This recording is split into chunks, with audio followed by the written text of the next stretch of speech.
वन्दे तव पदयुगुलं देवि शारदे देवि शारदे देहि यशः कार्येऽस्मिन् देहि यशः कार्येऽस्मिन् भक्तकामदे वन्दे तव पदयुगुलं देवि शारदे देवि शारदे धवलमिदं वसनन्ते वदन उज्ज्वलं रूपं तव वर्णयितुं नैव विधिरलम् आह्वयन्ति रक्षार्थं त्वां सुराः सदा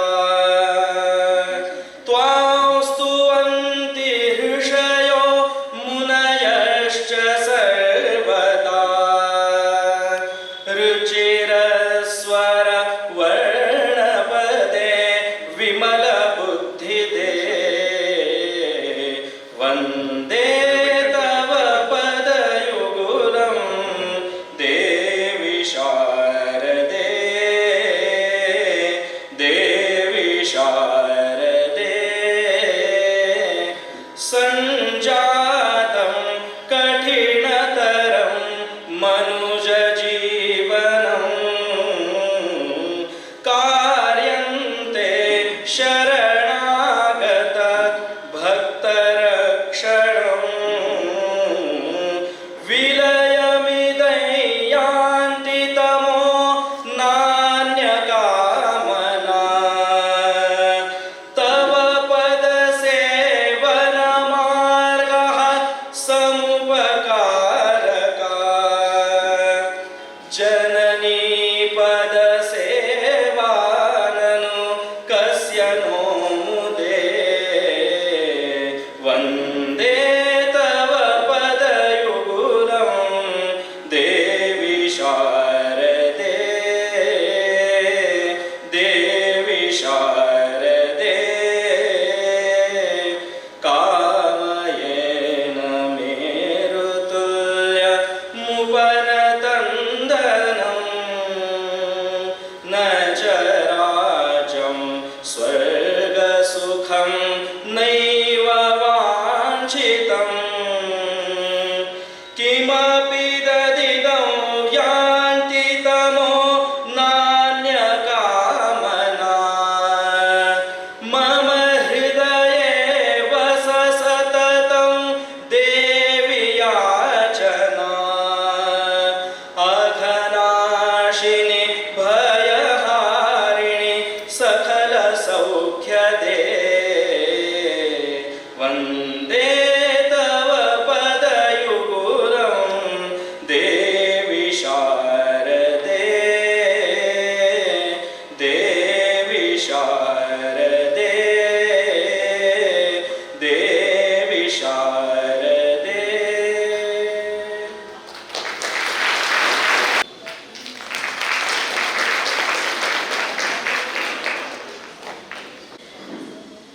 Formally, I welcome all of you here, all the dignitaries, the students, the staff, faculty, and all the members, the trustees of ACPR. All of us are gathered here. This is a part of the Centenary Celebrations of the Academy of Comparative Philosophy and Religion, ACPR, also coinciding with the 139th birthday of Puja Dr. Gurudev R.D. Ranade. And we have a lecture series today by two eminent personalities and also guidance and motivation talk by another guest of honor today who is here amongst us. I take this honor to introduce to all of you Dr. Ashwini Mokashi. She is a lecturer of Hindi and Marathi languages, faculty of Asian and Middle Eastern Studies at the Oxford University in the United Kingdom. Dr. Mokashi is a distinguished author with a diverse and accomplished accomplished background. Her academic journey took her through esteemed institutions across the world, including the University of Pune in India, King's College in London, and the Rutgers University in the USA. Within the realm of education, she contributed as an educator, imparting knowledge of philosophy at the college level in Pune and offering a compelling comparative course in ancient Greek and Sanskrit, growth of her students. Currently, she is a lecturer in Hindi at the University of Oxford. Her professional acumen and leadership skills were evident in her distinguished service as the president of the Princeton Research Forum at Princeton, New Jersey, where she served 2 terms, fostering academic and research-related endeavors. Presently, her affiliation with Oxford University and the renowned Oxford Centre for Hindu Studies at Oxford underscores her ongoing commitment to scholarly pursuits, particularly in the field of Hindu studies, solidifying her reputation as a multifaceted and an accomplished intellectual. Welcome, ma'am. Welcome to this very august place. I also take this honor to introduce Professor Dr. Basavaraj Gujalar sir, who is on his way. He'll be his MA PhD in philosophy and currently serving at Karnatak University, Dharwad. Dr. Gujalar was promoted as professor in 2015. He has a vast teaching experience of 22 years. He is a distinguished member of several academic and administrative boards such as the BOE, BOA and BOS. Well, you all know the meaning of these terms. He has, to his credit, more than 50 articles that have appeared in the national and international journals. He has attended several national level conferences and presented his research papers at those conferences. He has been guiding PhD students. Professor Gujalar is currently the head of philosophy department at KUD, and this is a position which he is holding for the 2nd time. Well, ladies and gentlemen, boys and girls, I would also take the honor to introduce another proud of, and he is Mr. Jayant Humbarwadi, the chairman and MD of Ashok Iron Works, which is a landmark. It's something Belagavi is known for in the field of industries the world over. Mr. Jayant Humbarwadi got his education from St. Paul's and did his engineering from GIT and also acquired a degree from IIM Bangalore. His company, Ashok Iron Works, was started by his father, Mr. Ashok Humbarwadi, in 1974 as a foundry unit in Udyambag, and now the group has an annual revenue of over 1200 crores, being the nation's largest supplier of machine castings for heavy-duty applications. Starting from simple casting engine blocks in the 1990s, now they make 16-cylinder blocks, both cast and machined at the Belagavi plants. The group has 11 plants in Belagavi. I guess there's one more coming up very soon. They deliver specific components of world-class standard, and many of its products are exported. The group has a workforce of over 4,000 people. In July 2022, he was honored as the highest GST taxpayer of the year in the Belagavi district by the GST department. I think this is a feat that goes a long way in nation building as well. An arm of the Ashok Iron Works is the Jai Bharat Foundation, which aims to build sustainable communities and at the same time to create a social impact for the well-being of society, with core areas being education, health and community development. We are very thankful to Mr. Jayant Humbarwadi, who is also a patron of several such initiatives. To welcome ma'am, a hearty welcome, Shri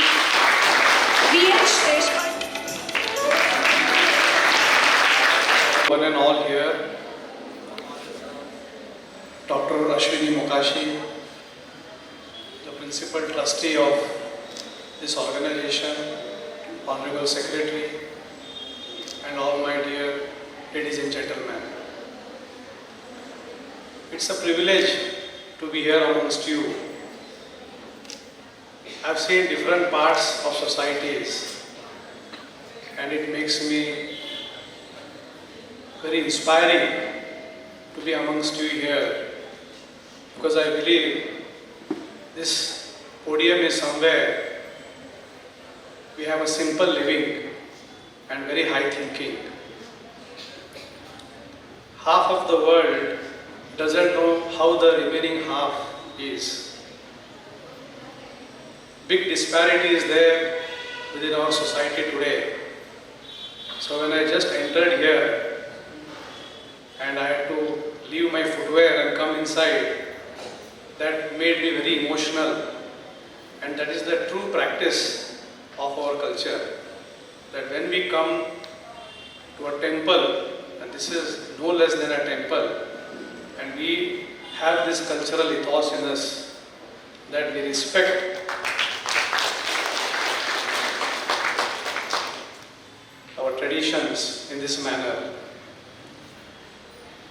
Advocate Dilli has been contacting me a number of times to come over to this place, but I have always said that I am not a philosopher, and why do you want a businessman here? Our fields are so divergent. He said, let us meet, then the divergence will reduce. So I totally agree with him. I think when business people and owners come and learn how this part of the world stays, it's a big learning for us also. Today being Gurudev's Jayanti, I wish all of you a very high compliments, and this is a very good day for me also to be here at this place. Makes me pleasurable and happy. I would like to say a quote from Bertrand Russell. I don't know whether this is the right event. I should have used a quote from Gurudev, but then I am using this quote. The whole problem with this world is that fools and fanatics are always so certain of themselves, but wiser people full of doubts. So you can see where you stand, but it is so right. The people who are wiser are very simpler, very humble, and they are not forceful.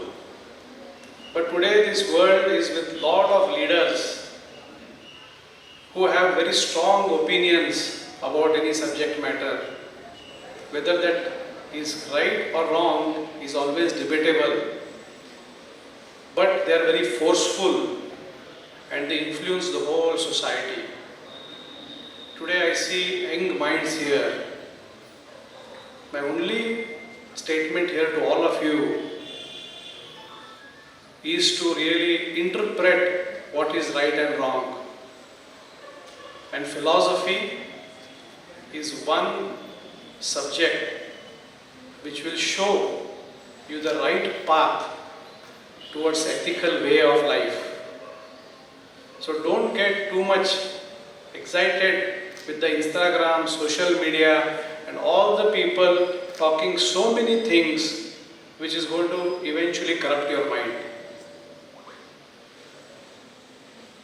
This world in the last 200 years has evolved so much that we have started to forget that we are human beings. We are behind what is known as economic development. We all believe today that earning money is the most important thing in life. And this I am telling who has earned a lot of money.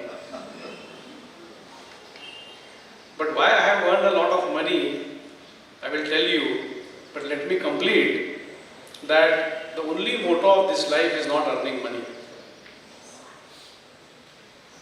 Change is the only thing which is constant. For the last 5,000 years, evolution has always happened. If evolution would not have happened, then we would not have come on this world. So change is one constant, but when change starts happening very fast, it is not natural. And today what is happening is beyond natural, and then we have started to destroy our own earth. Because we have started to become greedy. We have forgotten between haves and have-nots. Everybody wants to have that have-nots. And we are behind that race of having everything in this world. And that is the material part, the materialistic life. But whether that materialistic life is bringing you the happiness and giving you the peace, what peace you can get when you come to a place like this? Can you go get that same peace? You go to a club, Irish club in Marriott, do you get the same peace? I know some of the youngsters must be going there, but do you get the same peace?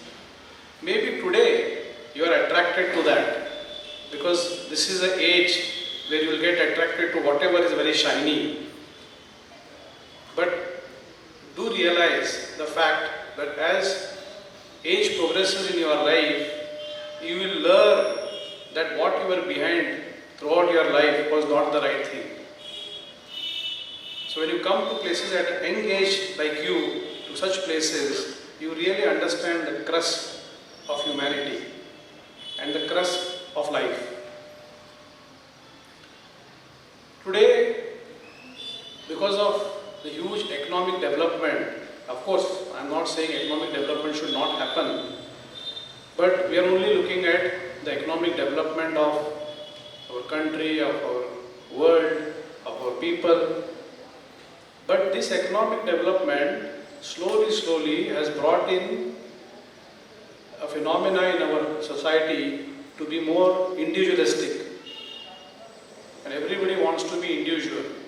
They don't want to collaborate, they don't want to work together. So the I is coming first. The I, the word I want to be like this, I want to do like this, I want to earn this money. That I is first. So individual today has become bigger than society. If Gurudev Ranade would have been there today, he would have felt very bad. That where are we going?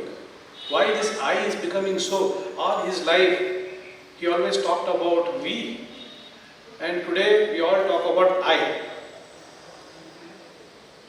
Because of this I and huge economic development and having everything, and to get to that economic development, there are a lot of different ways people are started to adopt. Many of my business people say that government levies so much of tax, so much of problem is there for us. I say yes, it's going to make very difficult for business if more tax is there.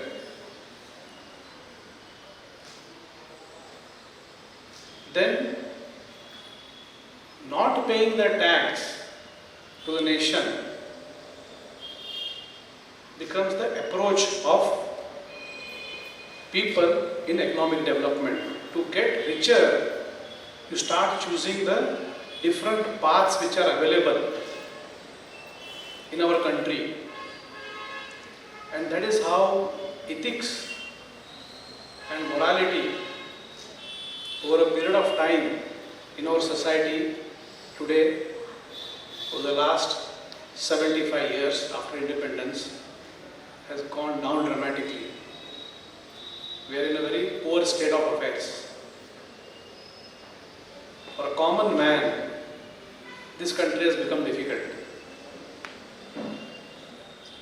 But who are these people in the country? We are all the people of this country. So somebody else is not making this. For 100 years we fought for independence from somebody else. And now we are blaming somebody else for this poor state of affairs.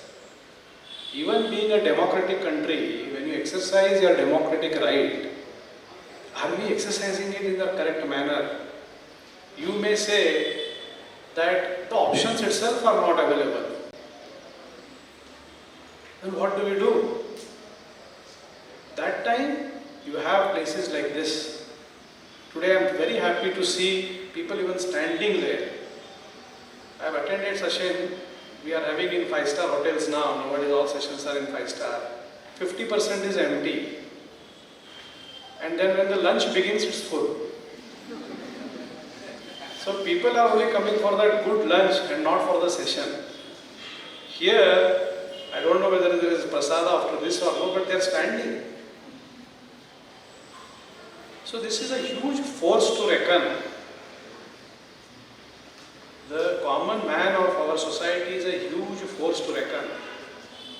It has to be channelized properly. You take example of honesty. When we talk about honesty, today the situation has come in our country. I don't want to talk what is happening in the world. It may be still horrible than what is happening in India. Because a large portion of India is still honest. And very few percentage of the India, which is the most powerful percentage of India, is not honest. So today, if you ask a philosopher or a scholar like Madam, is there any grade in honesty? That situation we have come to. A grade, B grade, C grade honesty. There is no pure honesty today.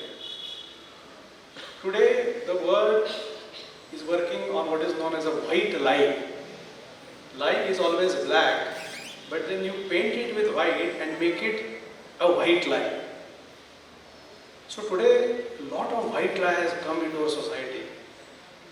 Means it is not a pure lie, it is not a pure truth, but a middle way to get your things done. So in this society, then what is that we are talking about the virtue? Of course, today we are going to hear about virtue and wisdom. Take honesty as a virtue. I would like to hear what Madam says on this. But then, when the whole society itself starts to follow a white lie, then that becomes the norm. So, a person who is really honest has no place. We are heading towards that. So, we have degraded the honesty and we are saying we are all honest. I don't know where we are really truly honest. So slowly moving towards a transaction-based relationship. We are nowhere that we want to have the empathy, the compassion, all those words are lying in the books, dictionaries. But we want to do transaction, व्यवहार करायचा आपल्याला with all the people we deal with. Be it your friends, be it your relatives, be it your business partners, whoever it is in this world. Be the citizens of India also. And added to this, the impact of globalization. Today what has happened in US and developed work of Europe, we have so much of connect for education, business, travel, everything. We're slowly forgetting what our philosophy says. And we have started to copy that philosophy without even understanding. If you go to US and see their culture of openness, go to Europe and see their culture of openness, and our culture, they are two different cultures completely. That is how they have evolved over a period of time. So we cannot cross these cultures like this and try to mix them up. Then it will become a khichdi. Even though khichdi will taste good only for eating, but a khichdi of culture is going to be a big challenge. So that impact is additional impact which is happening within our society. Now if I try to relate, I was discussing with Madam also that we as business people, we are far, far away from philosophy. And she was telling me about how you can have in business the philosophy. And I totally agree with her. Today, in business, the total thesis of business now for large companies is going, what is the purpose of your business? Why are you doing this business? What is the reason of your existence? So that purpose becomes the philosophy of the business. So we are trying to take that word of philosophy and put it in business, but truly it is happening that until unless you have a greater purpose or a greater vision of a company, then you don't progress much in business. So from that purpose of business and the vision of business, you get to develop core values. And one of the core value today across business world is integrity. And the second is collaborative work. But if you come to society and we talk about integrity, you know what happens. But we within business are also trying to bring in the culture of integrity and collaborative effort. But in the society it is not like that, and we'll have to work around in the society also to do this. So what happens, we have philosophy is very old subject, it's not a very modern subject like technology today or like artificial intelligence. These are all new things in the last 20-25 years. So philosophy has always evolved. So there on the first floor I was seeing all the Hall of Fame where you have all the photographs of the great philosophers. You have Socrates, you have Plato, and you have Aristotle. These are the three most world-renowned famous back-to-back philosophers. So philosophy in that era and philosophy in this era.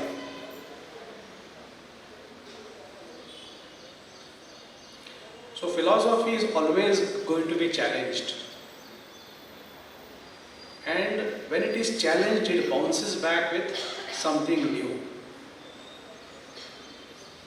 Today, all the youngsters here who have taken the philosophy as a subject, you need to read all the philosophical things what is there in the history. But how do you address today's challenges, which is changing the complete society? How do you bring back the honesty back in society, the true honesty, the truth of this life? It's going to be a big challenge than it was 50 years, 100 years back. The people taking this subject and the future scholars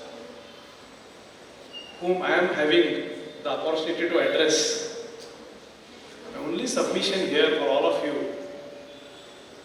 would be that you have to challenge this. You have to bring in the new concepts which are relevant to today's era, because the era is changing faster than it has ever changed, so that we can imbibe the character or ethos of our country back in our society. I would like to end my speech with a small quote again from Bertrand Russell. So I am not his follower, but just wanted to communicate this here.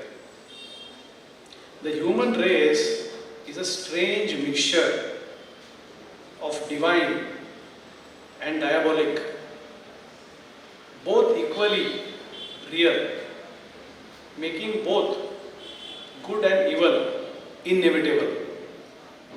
It means good and evil is going to be there throughout, because there are different type of personalities here. Now our job is to see that the good percentage is more than the evil percentage. And if we can do that, then we are doing something for our human race. Thank you.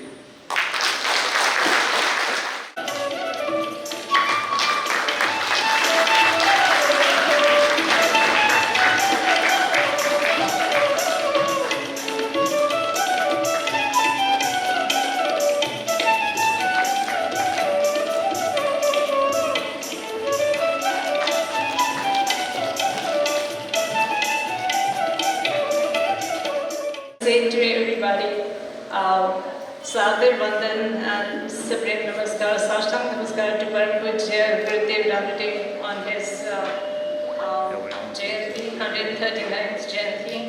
I'm very, very honored to be sharing this dais with such distinguished personalities as Shri Humbarwadi and Shri Gurudev.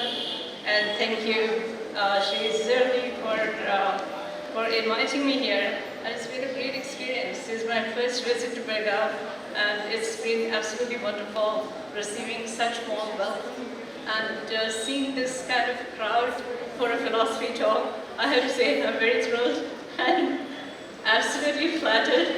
And I can say that there's hope for virtue and wisdom and studies of philosophy.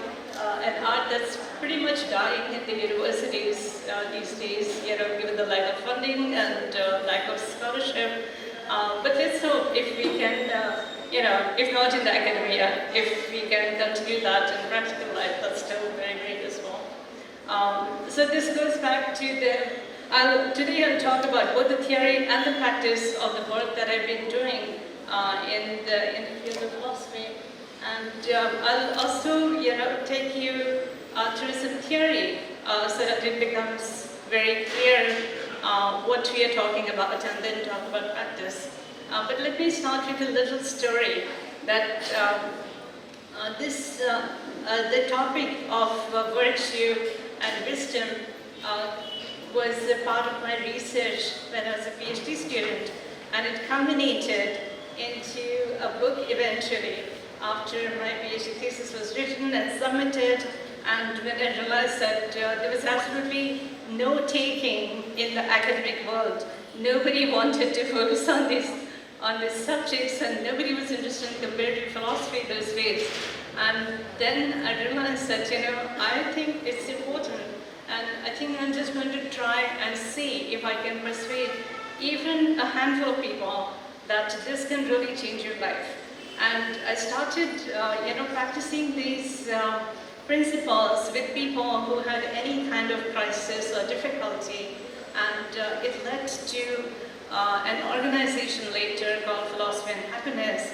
And about 25 years into it, I realized that there is such a movement called philosophical counseling, and they use the principles of philosophy to solve real-world problems. So this, for me, became a passion because I was always very interested in academic philosophy, but I thought if that's not something that I can do at the moment where I was, then why not at least work on practical philosophy? So I'm going to show you the book, which is the Hindi translation, and it's called Sapiens and Siddha or Siddha Pradnya, and it's a translation of my original English book by this evening. So let's start a little bit with the theory first. Okay, yeah, can you? Okay, so the agenda of the talk, as I mentioned today, is that we'll see a little bit of the academic philosophy, which is ancient Greek philosophy, ancient Indian philosophy, a dialogue between these two philosophies. And then, given that this is a dais of ACPR, I also want to talk a little bit about Gurudev's works, his writings, and how Bhakti Singh's focus on virtue has led to Gurudev's works as well, and what is the virtue ethics, the virtue system in the Nimbargi Sampradaya. And I've been told that I should use a little bit of Hindi or Marathi at times. I hope that's a good plan as well. तो जो भी मैं बताऊंगी यहाँ पे वो मैं थोड़ा आपको हिंदी में भी समझाऊंगी. अगर मराठी में कहना सुनना चाहते हैं तो वो भी हो सकता है. तो पहले हम एंशिएंट वर्ल्ड में क्या चल रहा था, उनकी वैल्यू सिस्टम क्या थी, वर्चू सिस्टम क्या थी, उसके बारे में थोड़ी बात करेंगे. और उसके बाद हम भक्ति सेंस के बारे में, निम्बर्गी महाराज और निम्बर्गी संप्रदाय के बारे में, और गुरुदेव रानडे के राइटिंग्स में क्या लिखा है उसके बारे में भी थोड़ी बात करेंगे. तो प्लेटो से शुरुआत करते हैं. So Plato was the foremost and most well-known academic philosopher in the ancient Greek world. His guru was Socrates, but Socrates never wrote a single thing. And Socrates was this wonderful character who would go to the marketplace, who would go to the bazaar, and say to them, like, let's have a dialogue. And why did he want to have a dialogue? It's because there was an oracle which had told him that he was the wisest person in the whole world. And he said, that can't be true, because I'm just not that wise, I'm not that smart. And there are a lot of people around here who are very smart, and I want to convince myself, least of all, that they are smarter and I'm not. And so he would go and meet these people, have dialogue with them on various principles and virtues, and ultimately at the end of it, everybody would be convinced that Socrates was really the smartest and the wisest person. And this is a very beautiful story. So, ये जो प्लेटो ने जो काम किया है, वो सब ये जो dialogues थे, वो उन्होंने लिख दिए.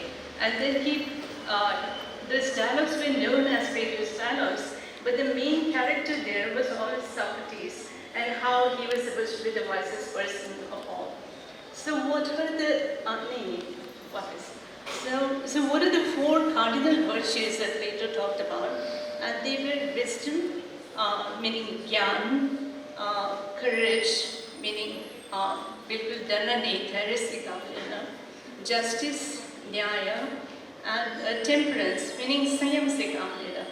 तो ये जो चार चीज़ें हैं, वो हम देख सकते हैं कि वो पूरी दुनिया में ये चीज़ें फैली हुई हैं और पूरी दुनिया जानती है कि ये बहुत important है. But it's important for us to see that Plato thought that these were cardinal virtues, meaning सबसे ज़्यादा महत्वपूर्ण बात ये थी. और फिर उसको लेके जो भी आज तक मतलब पूरे 2000 साल में जिन लोगों ने academic philosophy में काम किया है, they have always referred back to Plato, because somebody once said that all the philosophy in the world is really footnotes to Plato. So he was that great a philosopher. तो उनकी मान्यता और महत्व इतना ज़्यादा था कि जो भी वो कह रहे थे उसको लेके हमने आज तक फिलॉसफी में बातें की हैं. तो इसके अलावा ज़्यादा कुछ नहीं है. तो जो हम वेस्टर्न फिलॉसफी की बात करते हैं तो इन चार वर्चुअस की बात होती है. तो उसके बाद क्या हुआ? तो इसके बाद जो प्लेटो का शिष्य था Aristotle, he became a very prominent figure. But Aristotle was very different from Plato. So Plato was talking about idealistic world. He was talking about, this world and the other world. Not quite in the sense how Indian philosophy talks about it, but still in the sense of wondering what is there beyond this world and why are these things important? Why are these principles important? Why do we need to talk about the virtues? Whereas Aristotle wrote a book called Nicomachean Ethics, where he discusses ethics and virtues, and he had a very different idea, which is more practical than anything that Plato would have said. So his point was that the moral virtue is really mean between two extremes. मतलब कि जैसे कि आप honesty की बात कर रहे थे, तो honesty अगर virtue है, तो फिर उसके दो extremes क्या हो सकते हैं? तो एक तरफ तो झूठ बोलना ये vice है, और दूसरी तरफ तो बहुत ज़्यादा सच बोलना ये भी vice हो सकता है. जैसे कि एक कबीर जी की, संत कबीर जी की एक कहानी है कि उनको बुलाया गया था कोर्ट में ये बताने के लिए कि जो भी मुस्लिम था वो मतलब उसने सचमुच किसी का मर्डर किया था या नहीं किया था. तो संत कबीर ने सोचा कि अगर मैं सच बोलूँ तो ये बेचारा आदमी फंस जाएगा और उसको मौत भी हो सकती है, और अगर मैं झूठ बोलूँ तो मैं झूठा साबित हो सकता हूँ. तो ये दोनों चीज़ें गलत हैं. तो उन्होंने क्या किया कि उन्होंने ऐसे अपने आप को दिखाया कि जैसे मैं कुछ अनपढ़ गवार और बिल्कुल ही स्मार्ट नहीं हूँ. तो उन्होंने इस तरह से बातें की कि जज एक तरफ बैठे थे और वो दूसरी तरफ देख के बात कर रहे थे. तो जज ने कहा कि इसकी गवाही हम नहीं ले सकते क्योंकि ये तो कुछ जानकारों में से नहीं लग रहे हैं. तो ऐसे करके उन्होंने ये दोनों जो वॉइसेस को मोड़ दिया और फिर उन्होंने जो भी कहा वो बिल्कुल ऑनेस्ट स्टेटमेंट था। तो एरिस्टोटल का कहना ये था कि आपको ऐसे करना चाहिए कि जो वॉइस ना हो, जो कोई भी चीज़ एक्सट्रीम ना हो, तो हमेशा बीच में ऐसी कुछ चीज़ करनी चाहिए जिससे हमें भी संतोष मिले और दूसरों को भी संतोष मिले। So basically we learn moral virtue primarily through habit and practice and not so much through reasoning and instruction. So here he doesn't give a lot of importance to rationality or to overthinking, but he says like, you know, use it in practice and see like what's the best outcome of it. तो इसके बाद प्लेटो और Aristotle के बाद एक बहुत सारा अरसा गुजरा जबकि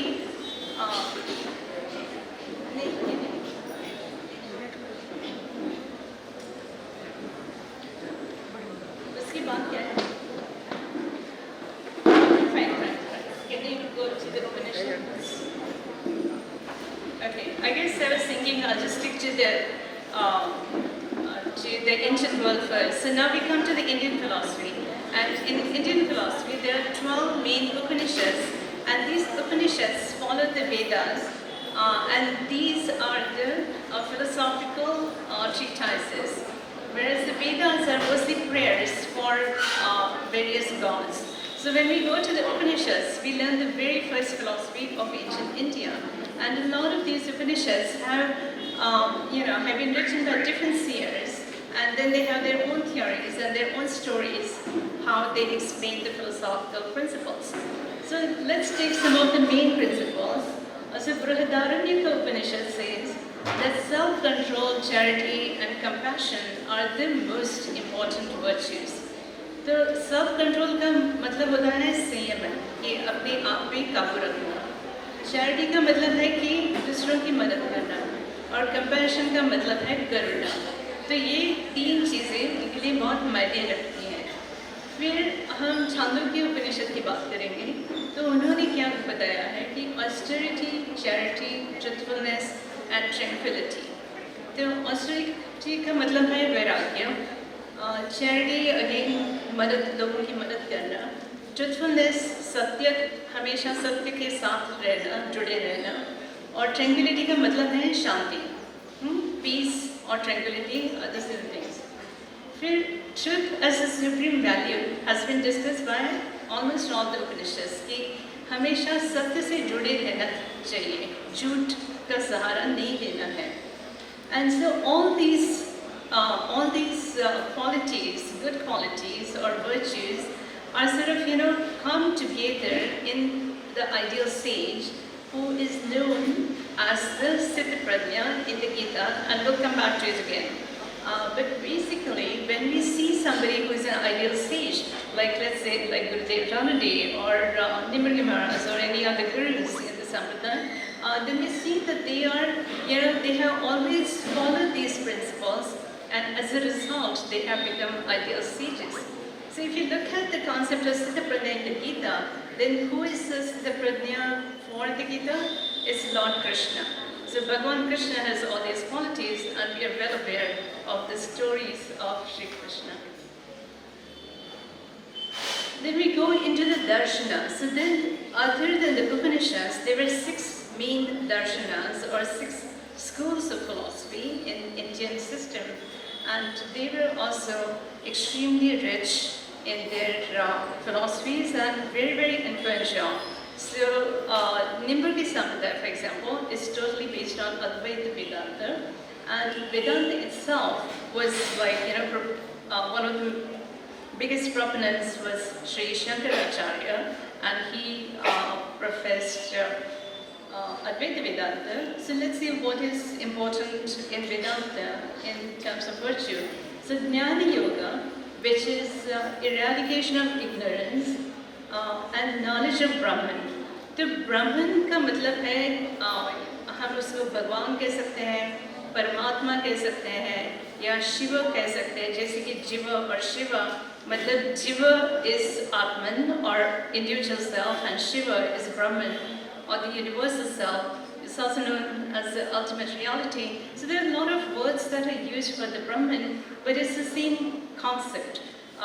There's no God in Brahman as such, but it's like God, in the sense like when we talk about gods, we talk about Ram or Krishna or some mythological gods.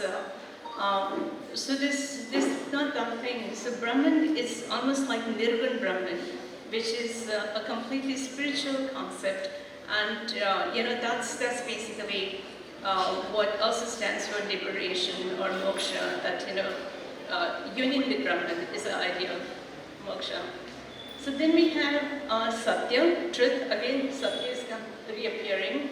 Prapatti or Sharanagati or surrender is one of the biggest virtues according to Vedanta. Vivek is using discernment, जैसे कि अपने आप में सोचना, अपने आप से बात करना कि ये सही है या वो सही है, और जो सही है उसका रास्ता खोजना. विनय मीनिंग ह्यूमिलिटी, मतलब आप हमेशा अगर विनयशील रहे, दूसरों का आदर करें, तो वो एक बहुत बड़ी बात होती है. फिर है वैराग्य, renunciation. So of course vairagya was meant for the monks in the Indian system. People like us are called householders who have families and who still want to be good, we want to be moral, but we don't go to the extreme of renouncing everything and living in the jungle. Then this realization of one's identity, which is again known as the journey of the Atman to the Brahman, or the Aikya of Jiva and Shiva, and there are so many ways in which this concept is expressed or interpreted, but the idea is the same, that we have the individual selves in all of us, and it's a part of the universal self, which is the Brahman, and we are kind of separated for some time, but then the idea is, we reach the universal self, which is the Brahman, and to do that, like we have to be on the spiritual path or moral path. Again? Okay, so now I want to come back to the Stoics, partly because my work is also in Stoics and the Bhagavad Gita, and I find this particular philosophy or school very, very fascinating. So Stoicism came much later after Aristotle, and the person who founded Stoicism was called Zeno, and his works are pretty much lost, so we don't really have a lot of texts of Zeno that we can go by. तो उनकी कोई writing ना होने के कारण हम जिनकी writing available है उनके पास जाते हैं, तो वो है 3 लोग, एक है सेनेका, दूसरे हैं मार्कस ऑरेलियस और तीसरे हैं एपिक्टेटस. तो इनमें से मैंने सिविका पे कंसंट्रेट किया था क्योंकि उनके बहुत सारे काम अभी भी उपलब्ध हैं. तो जो सेनेका है वो he describes how to be wise by incorporating the Stoic ethical concepts such as, and then there's a list of them, and I want to briefly go over that list. So he says the first one is appropriate action or katikonta. तो उनका मानना ये है कि जो भी हम करते हैं और करना चाहते हैं वो appropriate होना चाहिए. तो उसको हिंदी में शायद अच्छा कह सकते हैं, लेकिन proper होना चाहिए. और इसका मतलब क्या है कि अगर हमें कहते हैं जैसे कि हमें अच्छी सेहत बनानी है तो हमें अच्छा खाना खाना चाहिए, ठीक है. जंक फूड खाने से कोई काम नहीं होता. आप हर रोज़ अगर बर्गर पिज़्ज़ा खाएंगे तो आपकी सेहत तो बनने वाली नहीं है. तो ये अगर आप छोड़ दो और आप अच्छा खाना खाओ तो उसको कहते हैं अप्रोप्रिएट एक्शन. तो ये कोई मॉरल चीज़ तो है नहीं, लेकिन फिर भी ये ज़रूरी है, क्योंकि अगर आपने ज़रूरी चीज़ें नहीं की तो आप मोरालिटी की तरफ, सद्गुण की तरफ जा ही नहीं सकते. फिर दूसरी बात है कि what belongs to oneself और oikaisis. इसका मतलब ये है कि अगर मुझे पता है कि आपकी चीज़ आपकी है तो फिर नहीं, sorry the other way around. अगर मुझे ये पता है कि ये किताब मेरी है या ये फ़ोन मेरा है, तो मुझे पता है कि वो जो दूसरा है वो आपका है. तो जैसे कि मुझे ये नहीं पसंद कि आप मेरा फ़ोन उठा के कहीं भाग जाए, मुझे ये भी पता है कि मैं आपका फ़ोन उठा कर भी कहीं भाग नहीं सकती, वो गलत होगा. So, this is again, it's a ज़रूरी thing, कि इसमें कोई आपको पकड़ने वाला नहीं है या कोई आपको कड़ी सज़ा भी नहीं मिलेगी, लेकिन ये जानना ज़रूरी है कि ये ऐसा है। फिर जो है वो है आरते और वर्च्यू। तो आरते का मतलब वैसे एक्सीलेंस होता है कि आप क्या चीज़, जो भी चीज़ करें वो बहुत अच्छी तरह करें, और इसको उन्होंने जब इंग्लिश में ट्रांसलेट किया तब वो उन्होंने उसको वर्च्यू कहा, क्योंकि इससे ज़्यादा अच्छा तो कुछ हो नहीं सकता। फिर है डिटैचमेंट और अपथेय। तो ये जो डिटैचमेंट है वो गीता में या इंडियन फिलॉसफी में भी बहुत मिलती है, जिसे हम अनासक्ति कह सकते हैं। तो डिटैचमेंट का मतलब है कि किसी के साथ या किसी चीज़ के साथ या किसी व्यक्ति के साथ बहुत ज़्यादा लगाव ना रखना। फिर होता क्या है कि हम अपने आप को भूल जाते हैं, हम उस चीज़ को या उस व्यक्ति को इतना सराहते हैं कि फिर हमें लगता है कि हम तो कुछ भी नहीं। लेकिन ऐसे तो नहीं होता, क्योंकि हम में हर एक में एक जो जीव बसा हुआ होता है, जो आत्मा है, उसकी हमें देखभाल अच्छी तरह से करनी चाहिए और उसको डेवलप करना चाहिए। फिर है थीलोस या गोल, which is called living accordance with nature। मतलब कि जो नेचुरल चीज़ें हैं उसको भी हमें अच्छी तरह से समझ लेना चाहिए कि अगर बारिश है और इसमें आप बाहर जाएंगे तो आप भीग जाएंगे और आपको ठंड लग सकती है। अगर ये आपने नहीं जाना तो आप बीमार पड़ जाएंगे, और ये आपने अगर जाना तो आप छाता लेके बाहर जाएंगे। तो again this is not a virtue, but this is a necessary thing, and all the collection of all these necessary things, if we follow them, then we get towards the virtue part. The knowledge of the laws of nature, कि आपको ये भी पता होना चाहिए कि natural laws क्या हैं। हर एक को नहीं पता होता है कि sometimes people are so confused that they don't realize that for example, in the olden days there was a belief that Earth was not round. So if you go to the edge of the earth, you would just fall down, somewhere in the atmosphere. So that was the result of not knowing the nature very well. And the last one is, basically together knowing all of this leads to happiness, which they call as eudaimonia. And eudaimonia, meaning daimon is spirit and you mean well, so you're in good spirit at all times. तो उनकी जो happiness की concept है वो भी थोड़ी सी अलग है, और उसको भी हम देख लेंगे। तो आप सिर्फ आगे करिए। तो अब हम भगवत गीता की बात करते हैं, और फिर मैं आपको दिखाऊंगी कि उन दोनों में कितनी सिमिलैरिटीज़ हैं। तो भगवत गीता में जो स्थितप्रज्ञ की कॉन्सेप्ट है वो दूसरे अध्याय में आती है, और वहाँ पे सिर्फ 19 वर्सेस है। And it's like my entire work is based on just those 19 verses, but they're so important because that is where the Gita introduces the concept of Sthita-prajna in a very, very practical terms. Later, when you go forward to the 3rd chapter, 4th chapter, or the 12th chapter, then you realize that the same concept of Sthita-prajna becomes very, very spiritual, and then there's the bhakti yoga, and there are many other aspects of spiritual life are introduced. But until then, when it starts, it's an extremely practical concept. And let's look at the main sort of pillars of that concept. So the first one is Shraddha, and Shraddha means believing in the teachings of the Gita. So for the Gita, Shraddha just means Shraddha for the Gita. But overall, Shraddha means having faith in God or Guru. Then the second one is Swadharma.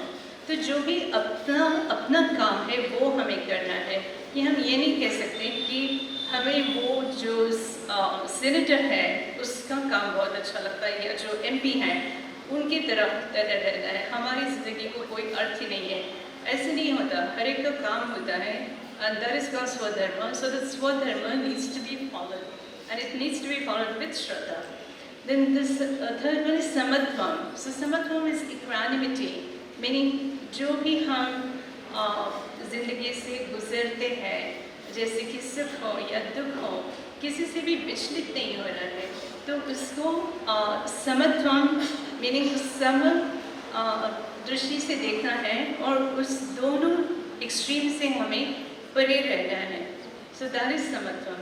And then this anasakti, which is the detachment that we saw earlier in Stoicism, which is basically, not to get too involved in either yasha or apayash, jay or parajay or sukha and dukkha. And as a result of following these principles, one attains shanti.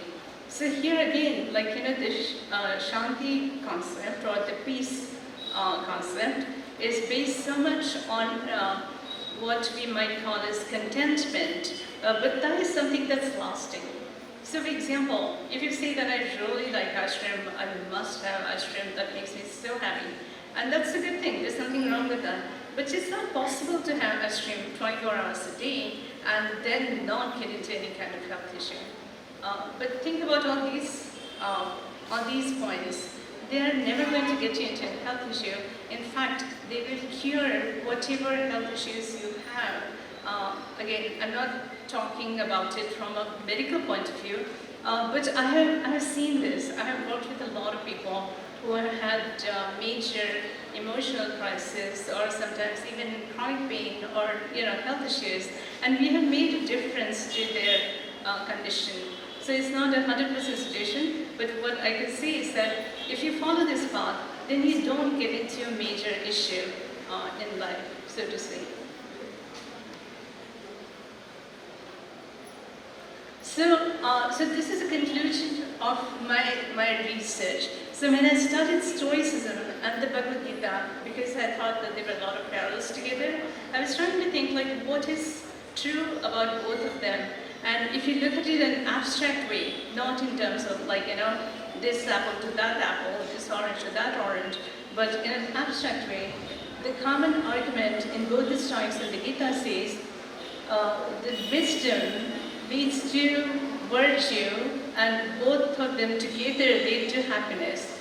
And wisdom is basically knowing what is the right thing, virtue is implementing that right thing, and happiness is basically the result of that.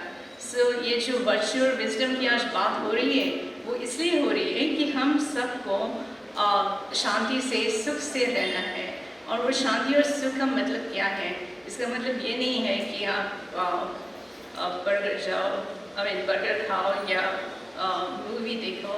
वो आप कर सकते हैं, ऐसी कोई बात नहीं. Nobody is stopping you from doing that. But that's not going to get you, the sense of contentment or happiness in life. And why is happiness important?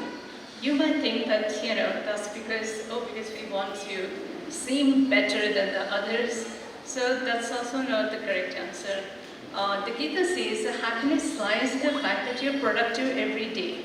That you don't worry about the results, you don't worry about what you get out of it, but it's something that's your work, you do it in the excellent way, and you're productive every day. If you're productive, you go to work every day, or you do your chores in the house, or you do whatever you need to do for your family, then you're a happy person. And that's not a boring life. According to the Gita and the Stoics, that's the best life one can have. So this, I thought, was a very attractive concept. So this is just to give you an idea about the two books that I have published. So now that was the theory part, okay? So from the theory we come to practice and we see how all these saints and the spiritual people have put all these ideas into practice. And again, this is in the medieval times, they were called saints and it was called bhakti. Modern times is still different, and we'll come to that later. But let's take a brief idea of the virtue system in the medieval bhakti time. So the virtues are bhakti or devotion, to have devotion for God, total surrender. Not to say that ये मैं कर रहा हूँ और ये मैंने किया है, लेकिन जो भी हो रहा है हमारे जीवन में उसके लिए शुक्रगुजार रहना और भगवान से प्रार्थना करना कि जो भी है मुझे अच्छी स्थिति दे दो और ये हमसे करवा दो. Then this Guru Seva.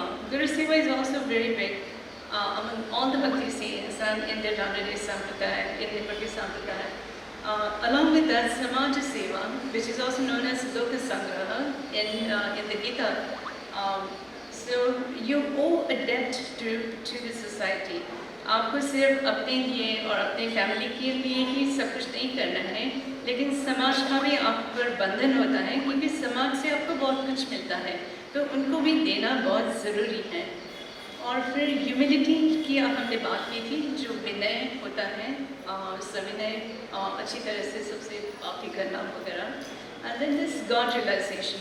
So for the Bhakti saints, God realization was the most important. And it's really the same kind of concept as what the classical Indian philosophy calls as Brahman or moksha. In the medieval times, Bhakti saints called it God realization. So that sort of like bridge was necessary to come to the Nimbadi Sampradaya, because Nimbadi Sampradaya follows a lot of these tenets, both from the Upanishads, from the Gita, as well as from the Bhakti literature. As you know that, the bhajan is made up of all the abhangas of Sant Tukaram and Sant Namdev and a lot of other things. Like I think we also sing one shloka of Shankaracharya. So the main ethical tenets of Bodhisattva are follow the path of mysticism, meaning adhyatma ke path par chalo, adhyatma ke marg par chalo, avoid shadripus. So this is very important and it's kind of easily destroyed. जो भी shadripus हैं, जैसे कि काम, क्रोध, मद, मोह, and what is that? Lust and anger, egoism and jealousy, greed and attachment. तो उसके परे उसके मतलब like don't fall into that trap. उसमें आप बीच में उनके मत पड़ो या उससे आप दूर रहो. तो ये वैसे बहुत सारी जो चीज़ें आजकल देखने को मिलती हैं, जैसे नार्सिसिज्म है वगैरह, वो इन बहुत सारी चीज़ों का कॉम्बिनेशन है.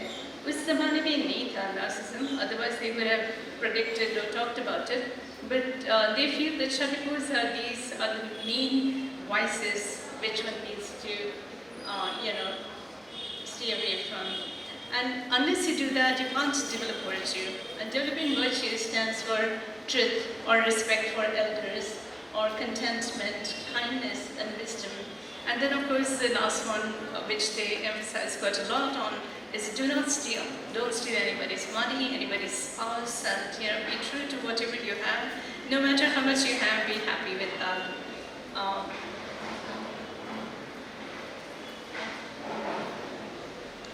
Okay, so now coming to Gurudev Ranade's works, and as you know, he was a profoundly great scholar, a scholar with amazing amount of depth, amazing amount of knowledge. And so it becomes very difficult sometimes to understand his philosophy, partly because philosophy, even if we all believe that we have our own philosophy or we understand philosophy, because we talk about things that matter to everyone, as a subject it's a very, very technical subject. And it's written, most of the texts are written in Sanskrit or Greek or in German, whichever the original language of writing is. And so people first need to understand those languages and then they need to understand what is being said. And a lot of the Upanishads, for example, don't even explain what Brahman is. They just keep talking about it as a secretive knowledge. So it becomes very difficult. And then when a person like Gurudev Ranade talks about it, who has absolutely amazing grasp of all these things and great depth, it becomes difficult to understand. But perhaps we can, try and simplify it. और जो भी उनका मुद्दा है जो जानना चाहिए, शायद हम उसकी बात इसी शब्दों में कर सकते हैं.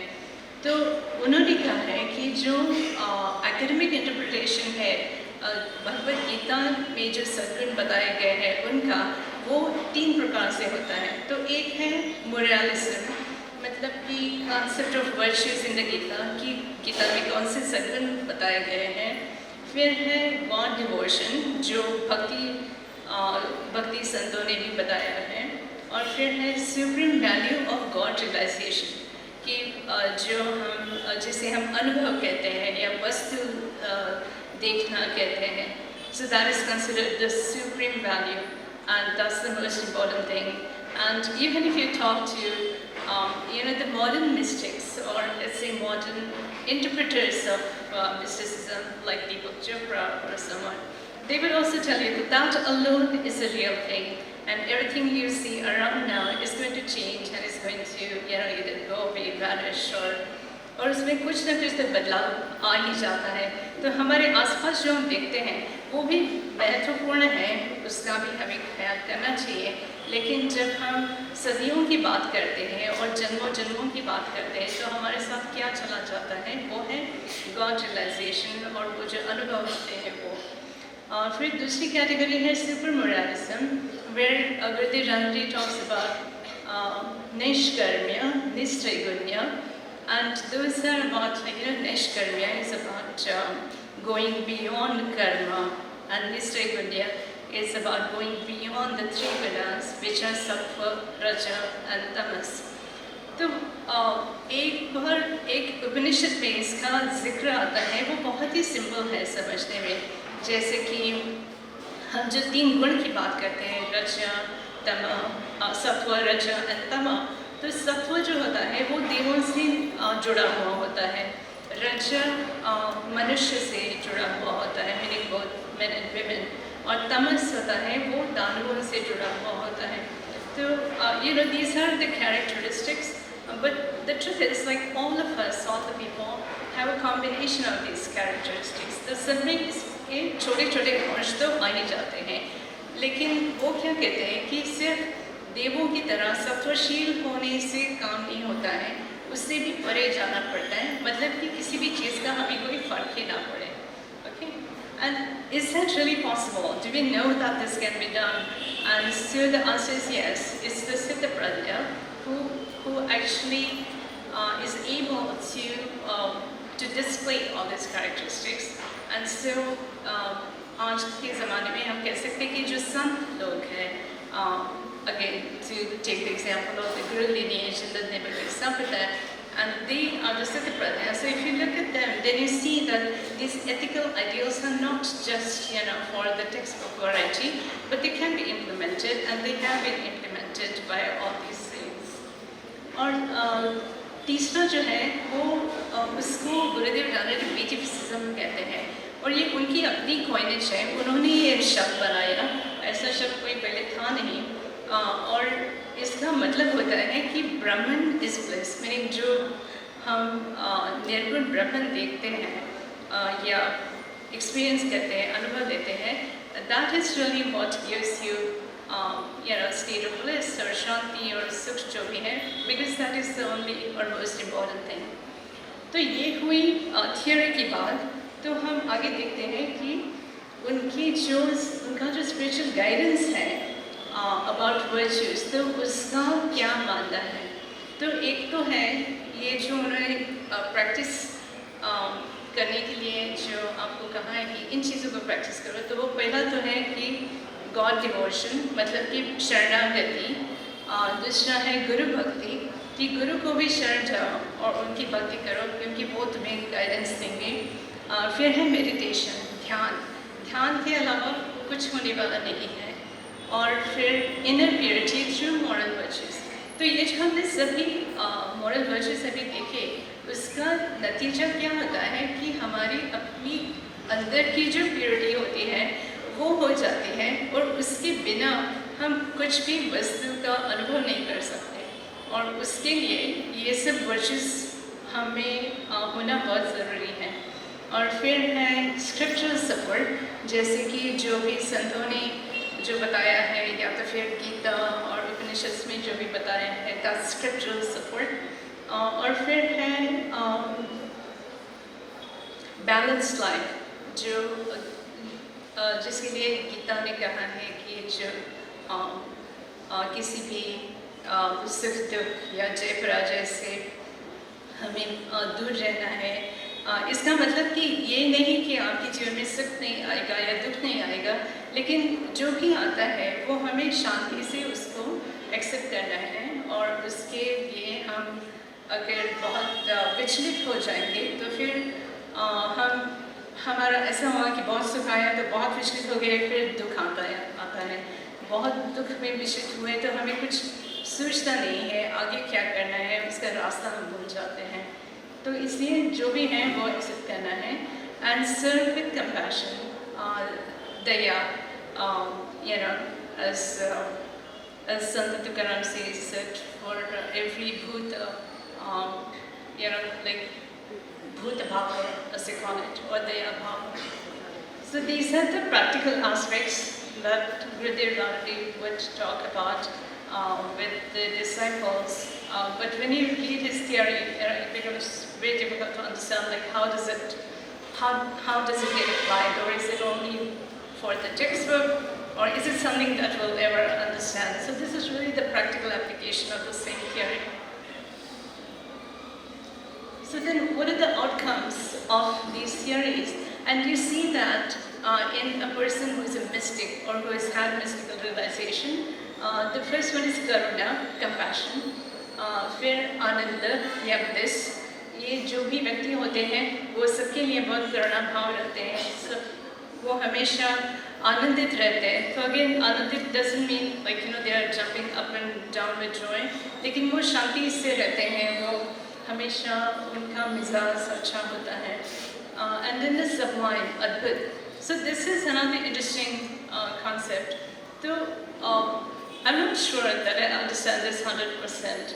And again, my entire knowledge, my father always reminds me is पुस्तकी ज्ञान कि लेकिन जो भी लिखा है पुस्तकों में अगर वो हम समझ सके तो फिर हमें पता चलता है कि जब हम कुछ संतों को देखते हैं तो वो क्या होता है.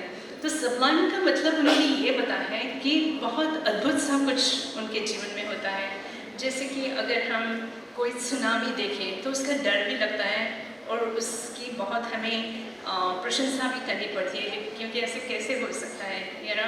Likewise if you see Taj Mahal देख के भी हमें लगता है कि कितना सुंदर है, इससे सुंदर तो कुछ हो ही नहीं सकता, लेकिन हमें ऐसे भी लगता है कि ये किस तरह से बनाया होगा, कैसे बनाया होगा.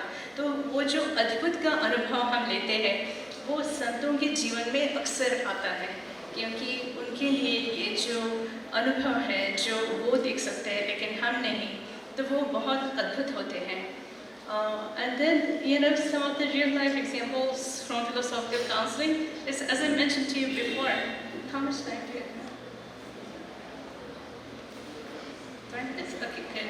So जैसे कि मैंने पहले बोला था कि ये जो concepts हैं वो हमने बहुत कोशिश की कि वो लोगों के जीवन में भी लाई जाए और उससे उनके जीवन में बदलाव आ जाए और वो जो भी समस्या से गुजर रहे हैं उसमें कुछ अच्छा नतीजा निकले. And I'm very happy to say that it's really worked out in so many cases. I'm actually going to be publishing a book on that about how we use these concepts, mostly the concept of detachment, to pull people out of depression, out of real life crisis, and give them hope that they can go on and lead better lives. It's also worked with people who have had chronic pains and they have been with therapists for 10 years, but nothing came out of it and they feel like they're just paying the bills for the therapist, but they're not really seeing the difference. And when we taught them or discussed with them the concepts of detachment and how to be, how to not get disturbed by too much joy or too much pain, somehow when the ideas start percolating, we have seen that these differences do take place. And now I'm also very hopeful, as I was talking to you before, that this could be applied to a wider audience, like to the corporate world, and talk about ethical leadership.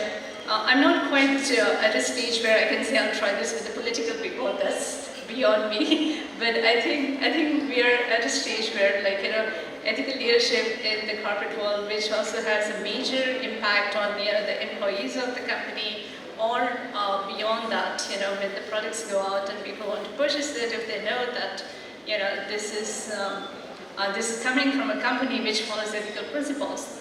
To give an example, my daughters refuse to buy clothes from certain clothing brands because they know that this company employs underage children for creating those clothes. So that's an example, thank you. So that's an example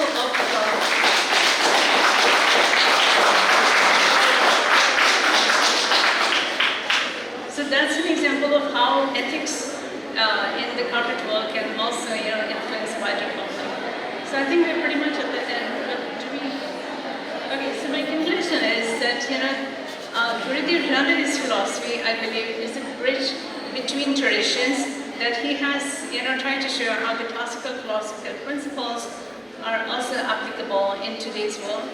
तो जो उनका काम है वो उनका काम सिर्फ मतलब उनकी सोच का नहीं है, लेकिन उन्होंने ये भी साबित किया कि ये सब चीज़ें हमारी क्लासिकल फिलॉसफी में बताई गई है. And that's why they are very relevant today. And from having lived in multiple different continents, I can tell you that ये जो भी समस्याएं हमें हैं वही समस्याएं बाहर के लोगों को भी हैं. तो जो भी नतीजा हमने बाहर के लोगों के साथ देखा है वो यहाँ भी देख सकते हैं, और उससे ज़रूर उन्नति हो सकती है हमारी और हमारे समाज की भी. So with that hope, I take your leave and thank you very much for your patient listening.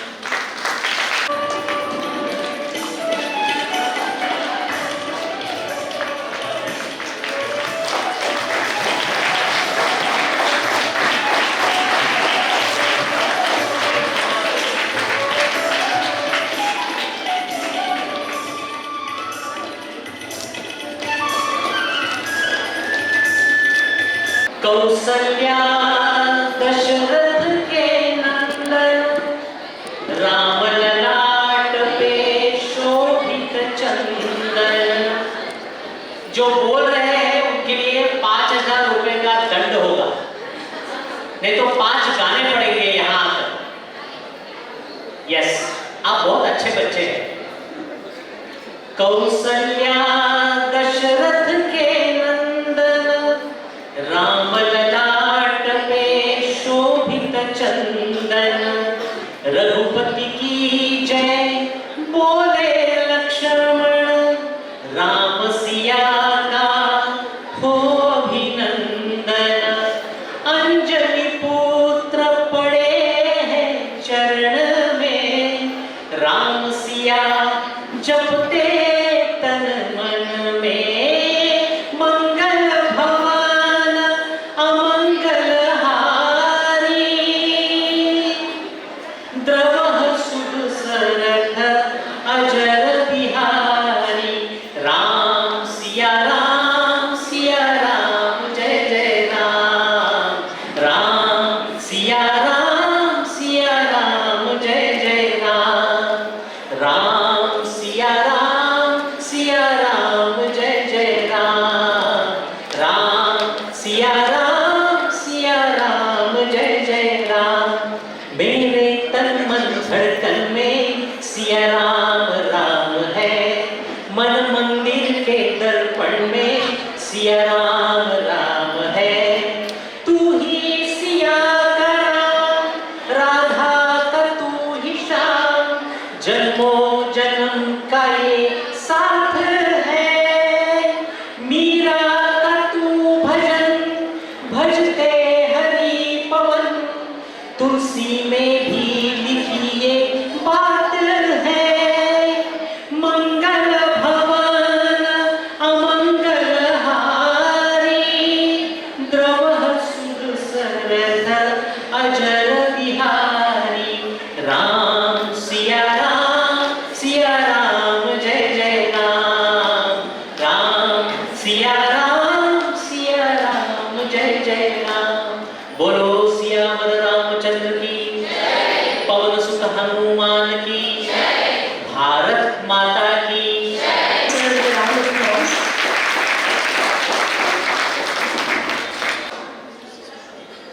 First of all, I beg excuse from all of you because I came delayed, because I stuck somewhere in the topic. And all the members of ACPR and my beloved Gujalar sir, who has given me opportunity to present my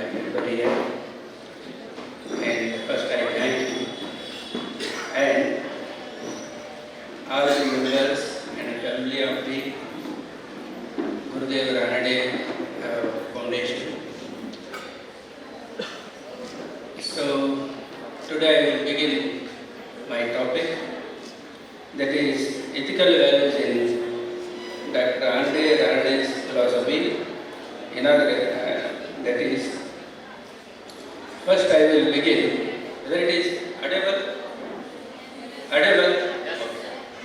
I will begin the quotation or statement given by Socrates. Socrates states that his statement is like this: in this world, I know only one thing, that I don't know anything. I know only one thing, that I don't know anything. Maybe I may speak in Kannada in the middle. I think all of you understood Kannada language also. Okay? Because Madam will speak Hindi, but I am not commanding Hindi. But Kannada and English I will be able to manage. So, Socrates' statement says that I know only one thing, that I don't know anything. A great philosopher speaks like this, what it means. Even today, what is his time? It is before Christ, 4th century BC. That time statement, even today we are quoting, because the statement is true in such a way, it is throughout. I mean, it is infinite. It is infinite forever. So Socrates begins with something you must know yourself. When the ethics starts, Socrates is the first man who thinks about the ethical aspects. He says that there is nothing in this world, man is learning because everything is here. But he has to know first what or who he is. That means we must ask ourselves, who am I? That is the question which we must understand. Who am I? Where I came from and where I am going. Where I came from and where I am going. In between all these relations, all these worldly activities, we are going to forward, passing. So first question is beginning like this, that who am I? Whether I am body, whether I am soul, or what I am. Apart from all these two, whether something is there. Something is there, that is whether it is the part of a God. Like this way, Socrates awaken us before, Christ, 4th century. Even today we are not awake. That is a big problem. Therefore, in my topic, first I am able to, explain what is the meaning of ethics, and then we come to the Professor Ranade's ethical aspects. So, man is living in two worlds. One is outer world, another one is internal world. So, we believe that, and we are always searching outside. We are searching something. May I ask a simple question, that what we are searching? Throughout life we are searching, but we don't know what we are searching. We are wandering here and there. We want to get the ultimate pleasure. But worldly activities or worldly things which are not able to give us ultimate pleasure, or something which is infinite pleasure. But it is only time being pleasure we are going to attract. Maybe a food, maybe something which is beautiful thing, maybe something which attracts towards us, and we are going to incline towards all those things, and we are forgetting who am I. So first we have to understand what is the essence of the things, how we are going to see the things, whether those things are permanent or myself is permanent. Both are not permanent. Generally, one quotation I would say that we are searching a permanent job in temporary life. Isn't it? We are searching permanent job, which is not, ourselves is not permanent. Only time being it is life. In time being life we are searching so many things, we are going to attract so many things which is not permanent. But everything looks like permanent. Everything feels that, yeah, it is true. It is permanent. But if we think in depth, nothing is permanent. Everything is changing. Everything is changing within a second, within a moment. Everything is changing. Unfortunately, we are unaware about the things. We are unaware about the things that, including our body, we are changing. If you want to check it out, you may say your old photos, maybe 1 year photo, 2 years photo. You might have immediately recognized that, who am I? 1 year before, how? And now I am. So totally we are changing. Time is, so many times we think that we are killing time. It is not true. Time is killing us. Day by day we are going towards the graveyard. We must understand that what is life, why we are here, what is the contribution of us to the society. That is, we are not able to understand, just we are sleeping. So many saints and gurus came and tried to awaken us, but we are not able to awaken. Throughout the history, you might have said, all religions have so many awakened people, enlightened people. But those people tried to awaken us. What we did with them? We fight with them, we beat them, we kill them, because they are trying to awaken us. It is an enjoyment which we are thinking, but it is not an enjoyment. So, first you must doubt each and everything, because our body is not a permanent. When our body is not a permanent, what is permanent then? What is perfect here? Nothing is perfect. And everything is changing.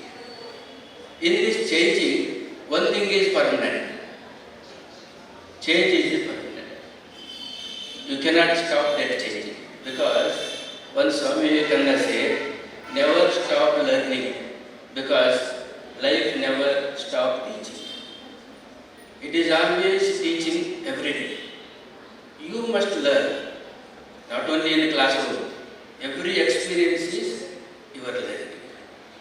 So, what is ethics? Ethics is a word which is derived from the Greek word, that is ethos. Ethos means it is the character.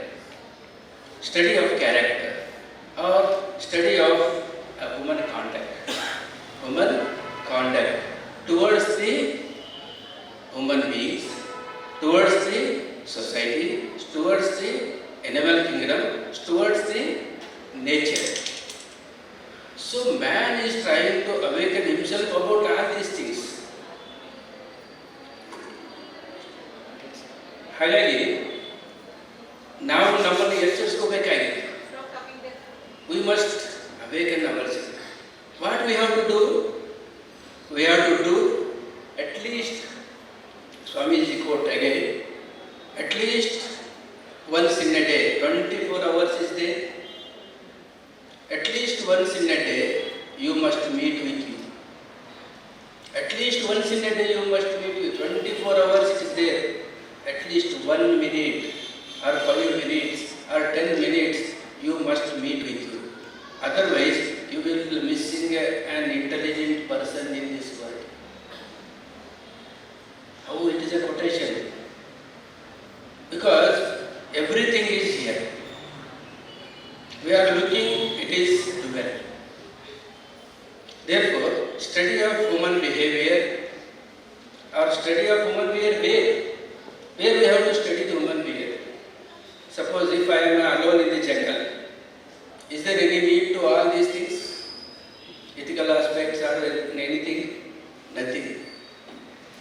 are living in a certain society, that time we need to all those rules and regulations, because there are two things. One is our family background, another one is society background.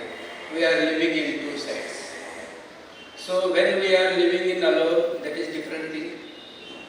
When we are living in a society, that is different thing. So we must live family as a family in the society also.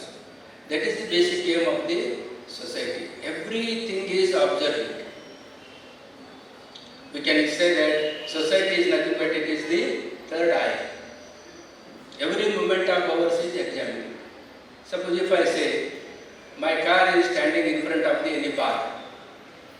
Some students will come and say that, sir, is something. So observing. Society is nothing but it is observing every moment.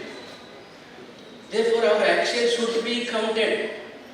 Who am I? It is not counted. What I am doing, it is counted. That is the important of the things. How we are going to act in the society. So our actions are going to count. Suppose if I am counting or acting myself, it is not counting as an ethical aspect. For example, if today morning whether I wake up right or left, there is no ethical aspect. Whether I wear a dress like green or red shirt, there is no ethical ethics or ethical aspects. Suppose if I drive while drinking, there is ethical aspect begins, because your actions is going to be heard for the society. That means you are going to obey your actions. So our actions should be counted. Who am I, it is not important, but what I am doing, it is important. Therefore, first I have to understand who am I, how I have to do, how I work in the society. It is the ethical background that our relations should be important towards the nature, towards the human being, towards the animal kingdom. And at the same time, what we are giving to the society. This is the important aspect. What we are giving to the society. You are asking what society give to us, but in return what you are giving? Garbage. Every society is destroying, pollution. Everything is nothing but it is something we say that Kannada ಹೇಳ್ತೇವೆ ನಾವು ವಿಜ್ಞಾನದಿಂದ ಅಜ್ಞಾನದ ಕಡೆಗೆ ಹೋಗ್ತಾ ಇದ್ದೀವಿ. ಅಜ್ಞಾನದಿಂದ ವಿಜ್ಞಾನದ ಕಡೆಗೆ ಬಂದು ಮುಗಿತೀವ. ಇವಾಗ ವಿಜ್ಞಾನದಿಂದ ಅಜ್ಞಾನದ ಕಡೆಗೆ ಸಾಗ್ತಾ ಇದೆ. ತಿಳಿದು ತಪ್ಪು ಮಾಡ್ತಾ ಇದ್ದೀವಿ. We know what is the essence of the things, even though we don't know understand.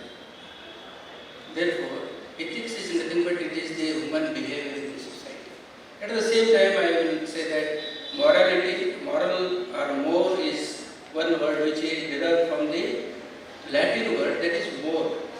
More means it is rules, regulations, and at the same time it is principles, norms. So ethics is nothing but it is the study of the norms, rules, regulations. So every society has certain rules we have to obey. Those rules are not written by any way or any books. We have to understand, we have to behave in the society. So somebody, aged person, we have to respect them. Nobody says that you have to respect him.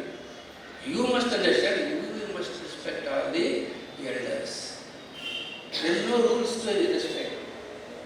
When I entered into class, somebody stand up. There is no rules to stand up. Or I don't want to go to, or I don't have any power to go to against you to the complain against in the police station. Because rules, it is nothing but it is common sense. We must respect our society. Therefore, again both aim, morality and ethics are one and the same. Both are same thing, that we must adhere to the rules and regulations of the society. If you fail to understand, the society will punish you.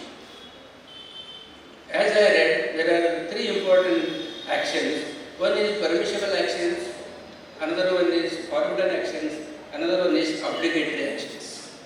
we must do all these actions. Permissible actions are those actions which it is permitted to you, whether you do it or not, it is depend upon you. Nobody asks you why you are not done all these things. For example, giving some alms to the beggar.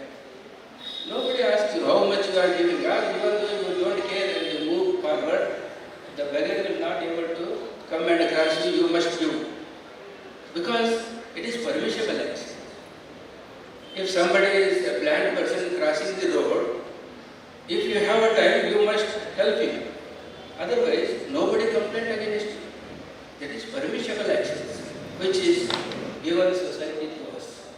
We must do permissible actions and we must same time obligatory in the certain actions.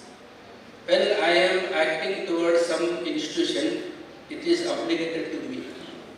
I must do my work. If I fail to perform my activities or work, the society is going to punish me. Isn't it? Suppose I am a lecturer. If I fail to take classes or engage in classes in my class or my institution, the student will go and complain against the authority. It is because I have failed to perform my obligated duties. Everyone has their own obligated duties. They must adhere to those duties. If you fail, the punishment will start. At the same time, forbidden actions, if we perform those actions, we are going to punish. Forbidden actions are such that killing anybody or injuring to others. In other words, himsatmaka krityagalu. Those things we should not do, stick on or we should not do in this society.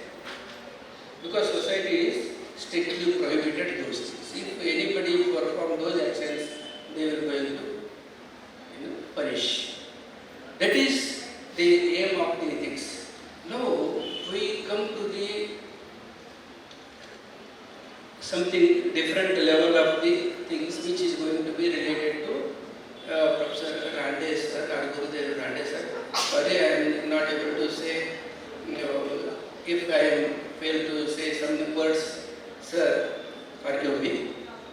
So Gurudev Ranade sir giving me so much instances to get rid of all these day-to-day activity lives. Bondages. So what is bondage? How we have to live here? There are two things. One is attachment, one is detachment. So detachment towards the material pleasure. Attachment towards the spiritual world. But we are failed. We are attaching towards the material world and detaching from the spiritual world. We never care about the spirituality. Many times I myself think that why we are failed to maintain all these harmonious life in this society. Because we are not giving a much importance to the philosophy as given to the all the subjects like physics and science, technology. This failure of things, ethics is neglected because everywhere it is, evil things are going on. If we are concentrate all those things, even today, if we are aware, then only it is possible for us to secure some of the things in the world. Otherwise, we demolish each and everything world in the name of the development of the science. So, now, how we have to get rid of all these worldly activities in the spiritual world? So, Sir is already thought that if we want to bring all the religions, all the sects, all the social activities, bring them together in the one platform, that is part of the spirituality.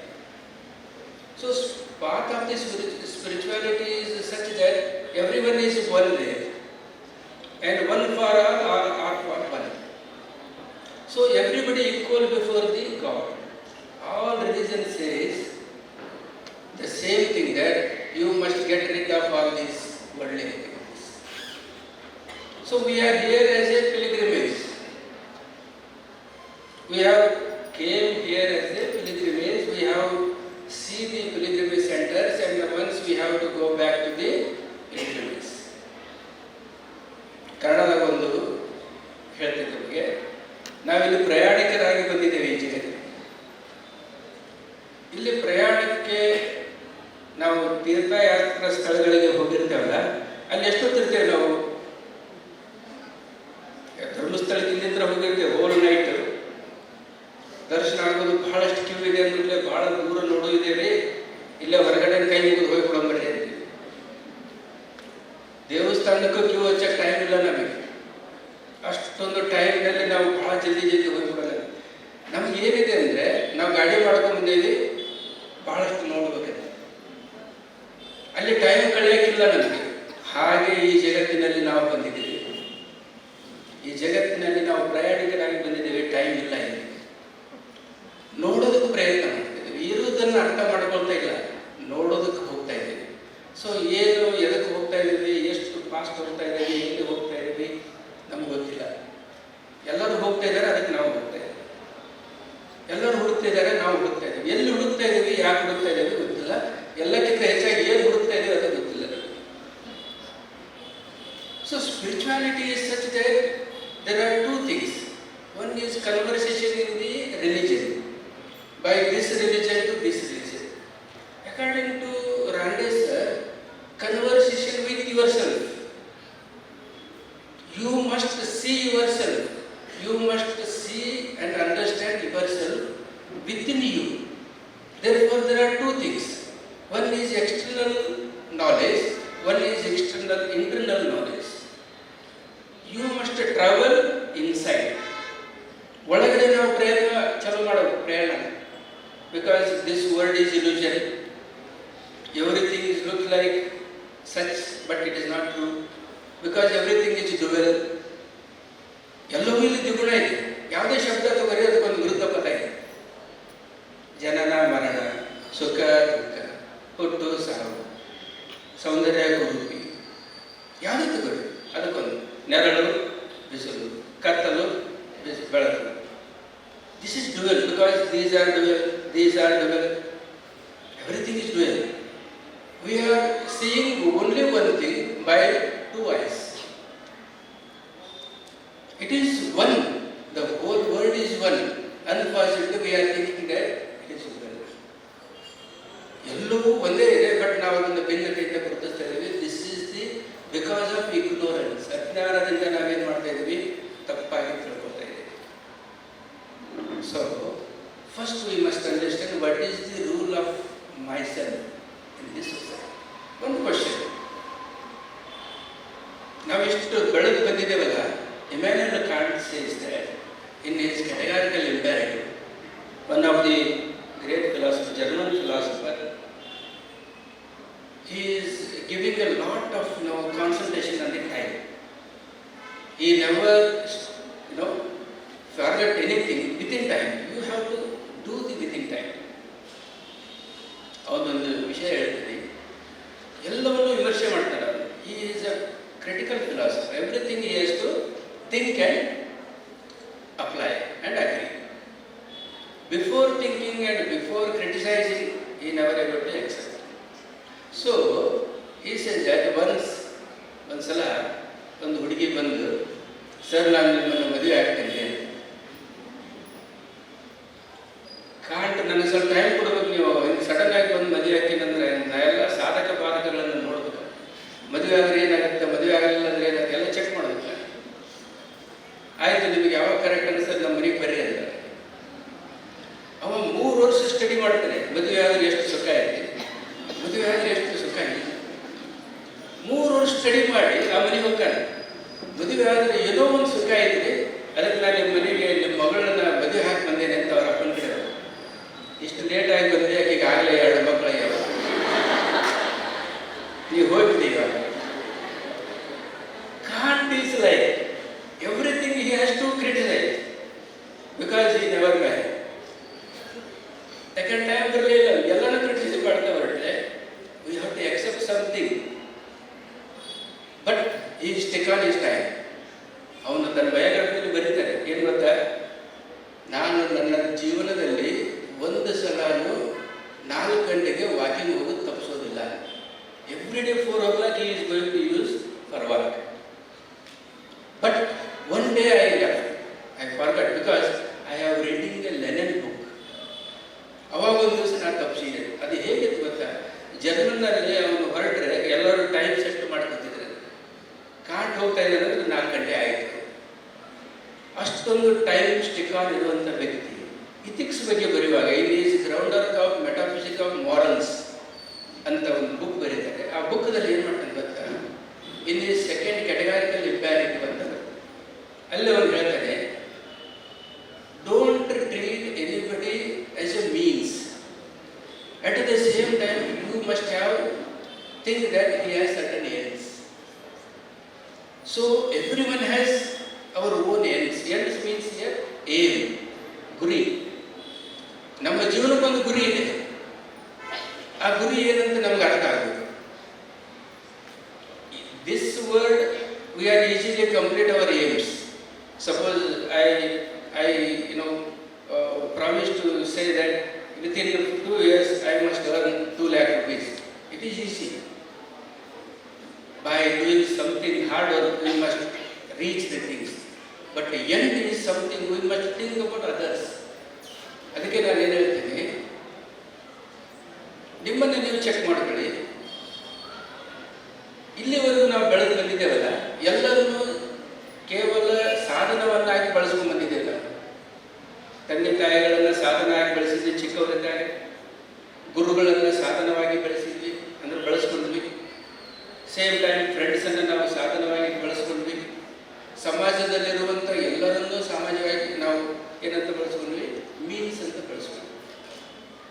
ಒಂದು question ನಮ್ಮಷ್ಟಕ್ಕೆ ನಾವು ಕೇಳ್ಕೊಳ್ಳೋದೇನೆಂದರೆ, ಅವ್ರಿಗೋಸ್ಕರ ನಾವು ವಾಪಸ್ ಏನು ಮಾಡಿದ್ವಿ? ನಮ್ಮ ತಂದೆ ತಾಯಿಗೆ ನಾವು ಏನು ಕೊಟ್ಟಿವಿ ವಾಪಸ್? Because they have certain ends. ಅವ್ರಿಗೂ ತಮ್ಮಲ್ಲಿ ಒಂದು ಗುರಿ ಇದೆ. ಆ ಗುರಿ ಯಾವುದು?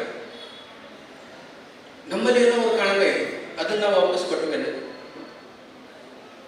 whether we are given what are the supportive, at least supporting all those things which are needed for the society, which are needed for our masters, which are needed for our friends or the family.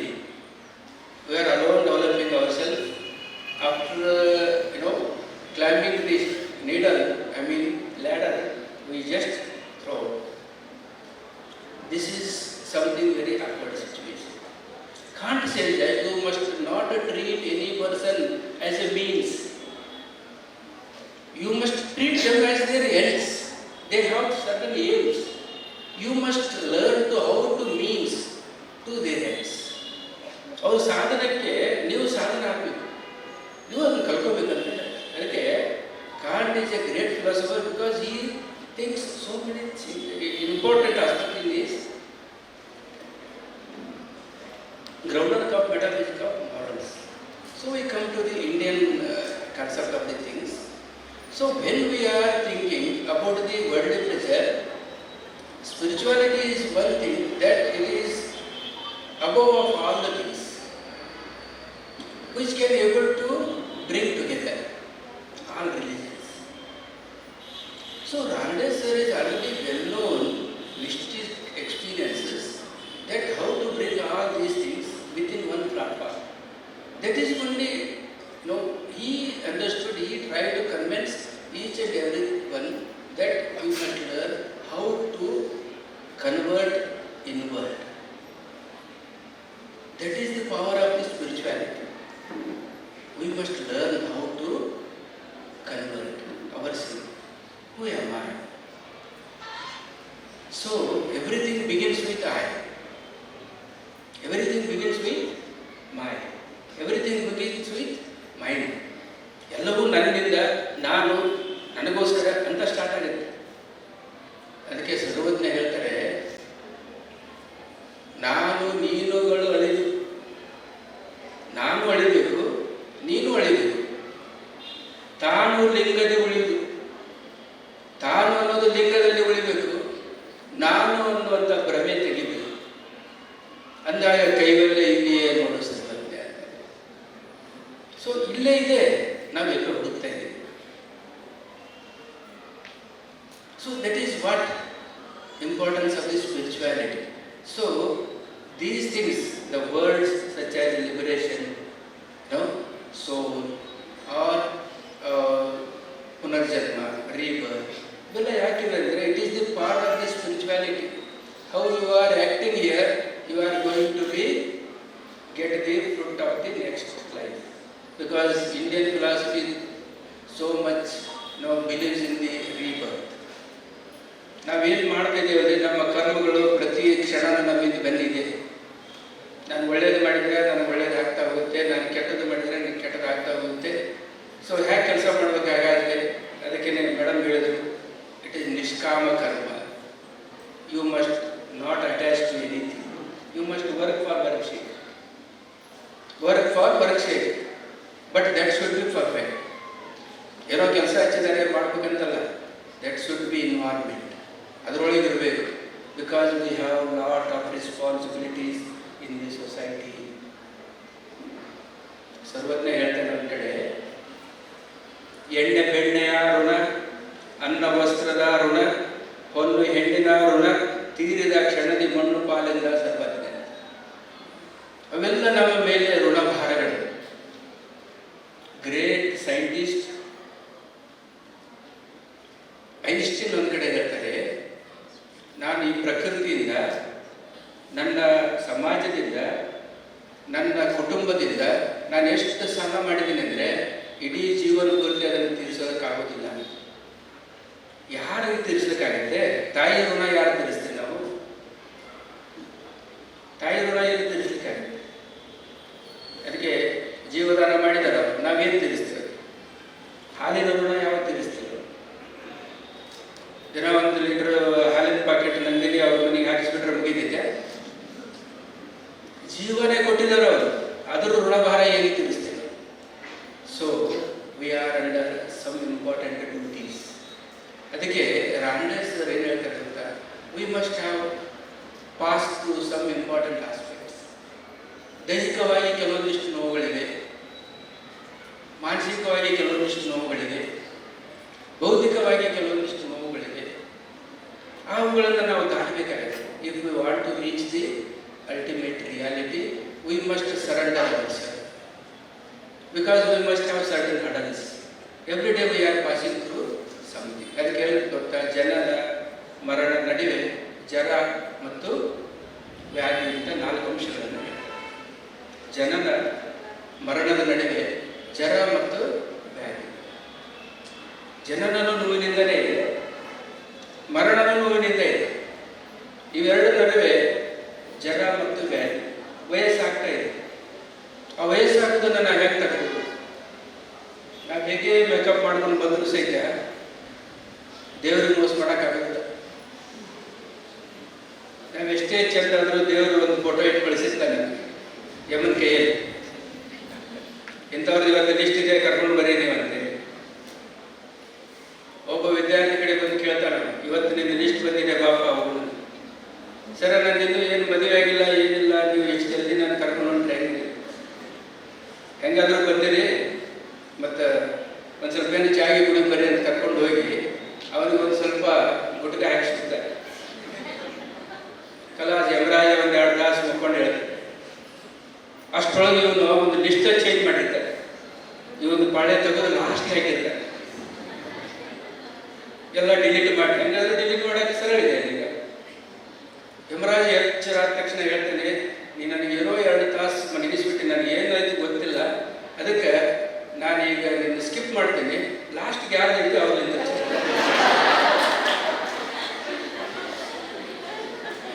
ಮತ್ತೊಂದೇ ಇಲ್ಲಿ ಬರೆದದ್ದು ತಪ್ಪಿಸಿ ನಿನ್ನ Q ಬರದೇ ಅದಂತ. ಎಲ್ಲಿ ಹೋಗುವ ನೀನು? ನೋಡಿ ಎಲ್ಲಿ ಹೋಗುವ ನೀನು?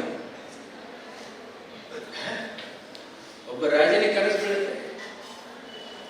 ಕನಸಿನಲ್ಲಿ ಏನಂದ್ರೆ, ಯಮರಾಜ ಬಂದು ನಾಳೆ ಸಾಯಂಕಾಲ 6 ಗಂಟೆಗೆ ನೀನು ಕರ್ಕೊಂಡು ಹೋಗ್ತೀನಿ. ರಾಜ ತಲೆ ಕೆಟ್ಟಬಿಡುತ್ತೆ, ಇನ್ನು ಮುಗಿದೋಗುತ್ತಲ್ಲ ಅಂತ. ಬೆಳಗ್ಗೆ ಎಲ್ಲ ಆಸ್ಥಾನದ ಪಂಡಿತರನ್ನು ಕರೀತಾರೆ. ಹಿಂಗಾಯ್ತು ನನ್ನ ಕನಸಿನಲ್ಲಿ, ಅದಕ್ಕೆ ಏನು ಮಾಡೋದು ನಾ ಹೇಳ್ರಿ ನೀವು. ಎಲ್ಲ ಹೊತ್ತಿಗೆ ತೆಗೆದು ಚೆಕ್ ಮಾಡಿ ನೋಡಿದ್ರೆ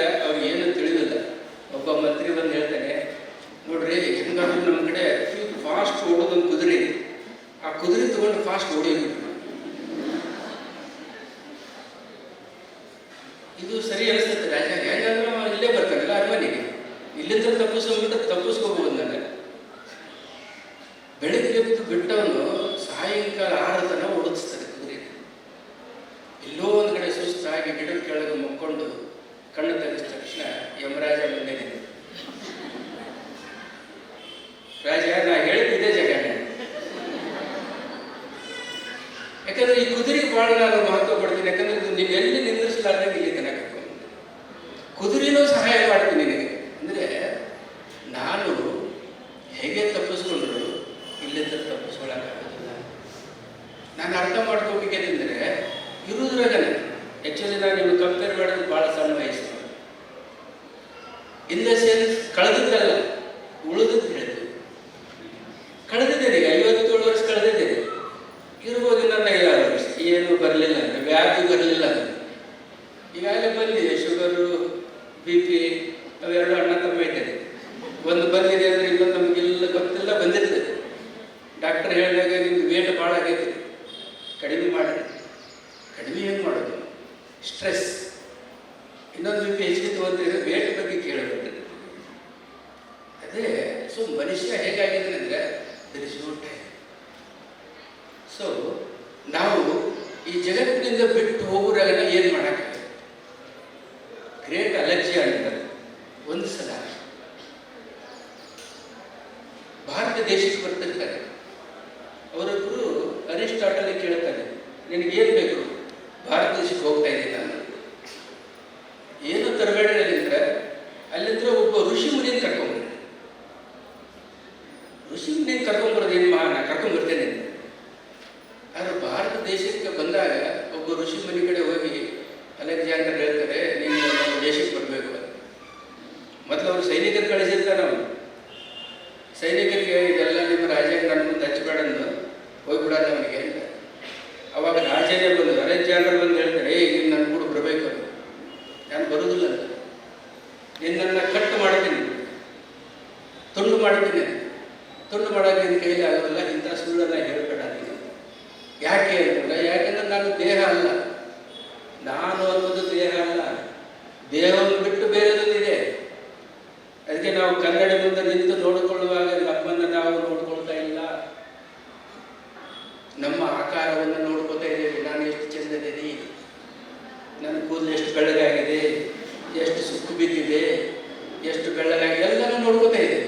ವಯಸ್ಸು ಎಷ್ಟಾಯಿತು. ಆದರೆ ಅದರ ಹಿಂದೆ ಒಬ್ಬ ಇದ್ದಾರೆ. ಆ ವ್ಯಕ್ತಿಯ ಅವನಿಗೆ ಕಣ್ಣಿಲ್ಲ, ಕಿವಿ ಇಲ್ಲ, ಅಂದರೆ ಬಾಯಿ ಇಲ್ಲ, ರುಚಿ ನೋಡೋಕ್ಕಾಗೋದಿಲ್ಲ. ಆದರೂ ಅವ ಇವೆಲ್ಲದರಿಂದ ಮಾಡ್ತಾ ಇದ್ದ. ಅವನಿಗೆ ಏನು ಬೇಕೋ ಅದನ್ನು ನೋಡ್ತಾ ಇದ್ದ, ಅವನಿಗೆ ಏನು ಬೇಕೋ ಅದನ್ನು ಕೇಳ್ತಾ ಇದ್ದ, ಅವನು ಏನು ಬೇಕೋ ಅದನ್ನು ಆಸ್ವಾದಿಸ್ತಾ ಇದ್ದ. ಆದರೆ ಅವನು ಎಲ್ಲೂ ವ್ಯಕ್ತ ಆಗ್ತಾ ಇಲ್ಲ. ಅವನು ನನ್ನಲ್ಲೂ ಇದ್ದಾನೆ, ನಿಮ್ಮಲ್ಲೂ ಇದ್ದಾನೆ, ಎಲ್ಲರಲ್ಲೂ ಸೇಮ್ ಇದ್ದಾನೆ. ಯಾಕಂದರೆ ಎಲ್ಲರ ಹಿಂದೆ ಇರುವಂಥ ತತ್ವ ಒಂದೇ. Everything is one. ಸಮುದ್ರದ ಅಲೆಗಳ ಹಿಂದೆ ಇರುವಂಥ ತತ್ವ ಒಂದೇ. ಅಲೆಗಳಷ್ಟೇ ಬೇರೆ ಬೇರೆ. ನಾವು ನೀವೆಲ್ಲ ಭಿನ್ನತೆಯಿಂದ ಗುರುತಿಸ್ಕೊತಾ ಇದ್ದೀವಿ. ಹಿಂದೆ ಇರುವಂಥ ತತ್ವಗಳೆಲ್ಲ ಒಂದೇ. ನೀರು, ವಾಯು, ಅಗ್ನಿ, ಆಕಾಶ, ಭೂಮಿ. ಇದಿಲ್ಲದೆ ಇದ್ರೆ ಮುಗಿದೇ ಹೋಯ್ತು ನಮ್ಮಷ್ಟೇ. Finally this body is going to meet the dust. This is dust, that is also dust. ಇದು ಧೂಳಿನ ಕಣ, ಅದು ಧೂಳಿನ ಕಣ, ಒಂದರಲ್ಲಿ ಒಂದಾಗಿ ಹೋಗುತ್ತೆ. ಅದನ್ನು ನಾವು ಅರ್ಥ ಮಾಡಿಕೊಂಡಾಗ ಈ ದೇಹದ ಬಗ್ಗೆ ಇರುವಂಥ ಅಟ್ರಾಕ್ಷನ್ ಕಡಿಮೆ ಆಗುತ್ತೆ. ಇದರ ಬಗ್ಗೆ ನಾವು ಬಡದಾಡ್ತಾ ಇದ್ದೇವಲ್ಲ, ನಾನು ಹೀಗೆ ಕಾಣಬೇಕು, ಹೀಗೆ ಇರಬೇಕು, ಅದು ಕಡಿಮೆ ಆಗುತ್ತೆ. ಅದರ ಬಗ್ಗೆ ಗೌರವವಾಗಿ ನಾವು ದೂರ ಸರಿತಾ ಹೋಗ್ತೇವೆ. ಏನೋ ಒಂದು ಒಳ್ಳೇದು ಮಾಡೋಕ್ಕಂತ ಸ್ಟಾರ್ಟ್ ಆಗುತ್ತೆ. ಸೊ ಎಷ್ಟೋ ಜನ ಈ ಜಗತ್ತಿನಲ್ಲಿ ಬಂದ ಮಹಾನ್ ಪುರುಷರು ತಮ್ಮ ದೇಹಕ್ಕೆ ಮರ್ಯಾದೆ ಕೊಡಲಿಲ್ಲ, ಗೌರವ ಕೊಡಲಿಲ್ಲ. ಅವರು ಅಂತರಂಗಕ್ಕೆ ಗೌರವವನ್ನು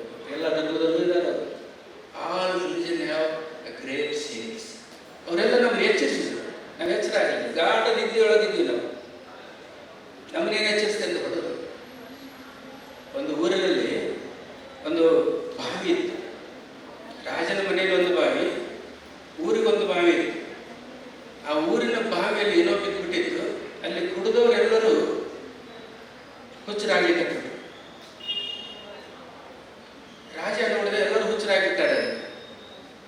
ಅವಾಗ ಎಲ್ಲರೂ ಕೂಡ ರಾಜನ ಮೇಲೆ ಅಟ್ರಾಕ್ಟ್ ಮಾಡ್ತಾರೆ. ಅಂದ್ರೆ ಬಂದು ಅವನ ಮೇಲೆ ನಿಂತು ನೀನು ಈ ನೀರು ಕುಡಿಲೇಬೇಕು. ಯಾಕಂದ್ರೆ ರಾಜನ ಮನೆಯಲ್ಲಿ ಬೇರೆ ಬಾಗಿತ್ತಲ್ಲ, ರಾಜ ಆಗಿರ್ಬೇಕಾದ್ರಲ್ಲಿ ಅವರೆಲ್ಲರೊಂದಿಗೆ ಅವನು ಒಂದಾಗಬೇಕು. ಒಂದಾಗಲಿಲ್ಲ ಅಂದ್ರೆ ಅವನು ಬಿಡಿತಾನೆ. ಅದಕ್ಕೆ ಅವನು ಏನು ಮಾಡಿದ, ರಾಜ ಹೋಗಿ ಆ ಬಾವಿ ನೀರು ಕುಡಿದು ಅವನು ಹುಚ್ಚ. ಅವಾಗ ಅವ್ರು ಏನು ತಿಳ್ಕೊಂಡ್ರು, ನಮ್ಮ ರಾಜ ಜಾನ ಆದ. ಈ ಜಗತ್ತಾಗಿದೆ. ಈ ಜಗತ್ತಿನಲ್ಲಿ ನಾವು ಬಹಳಷ್ಟು ತಿಳ್ಕೊಂಡಿದ್ದೀವಿ, ಬಹಳಷ್ಟು ತಿಳಿದಿದೆ ಅಂತ ವ್ಯಕ್ತಪಡಿಸಿದ್ರೆ ನಮ್ಮನ್ನು ಹುಚ್ಚರಾಗಿಲ್ಲ.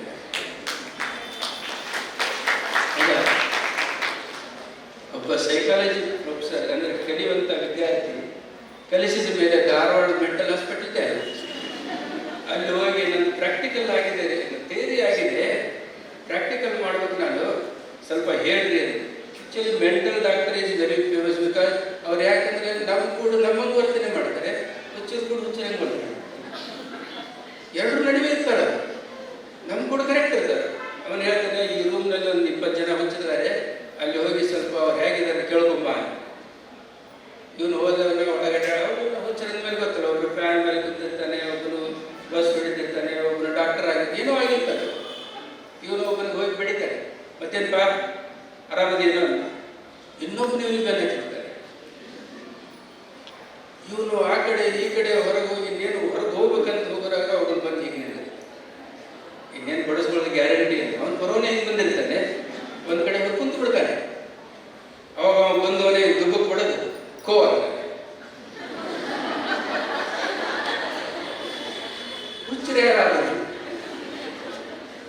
ಖೋಖೋ ಆಟ ಆಡುವಾಗ ಇವ ಆಟವಿದು ಅಂತ. ಈ ಜಗತ್ತಾಗಿದೆ. ನಾವು ತಿದ್ದಲಿಕ್ಕೆ ಹೋದ್ರೆ ನಾವು ಅದರೊಳಗೆ ಬಂದಾಗ್ತೀವಿ. ತಿದ್ದಲಿಕ್ಕೆ ಹೋಗ್ಲಿಲ್ಲ ಅಂದ್ರೆ ನಾವು ತಪ್ಪು ಮಾಡಿದ್ವಿ. We must try to awaken ourselves at the same time our society. ಯಾಕಂದ್ರೆ ಎರಡಕ್ಕೂ ನಾವು ಗೌರವ ಕೊಡಬೇಕು. ನಾನು ಎಚ್ಚರ ಆಗಬೇಕು, ಇನ್ನೊಬ್ಬರನ್ನು ಎಚ್ಚರಿಸಬೇಕು.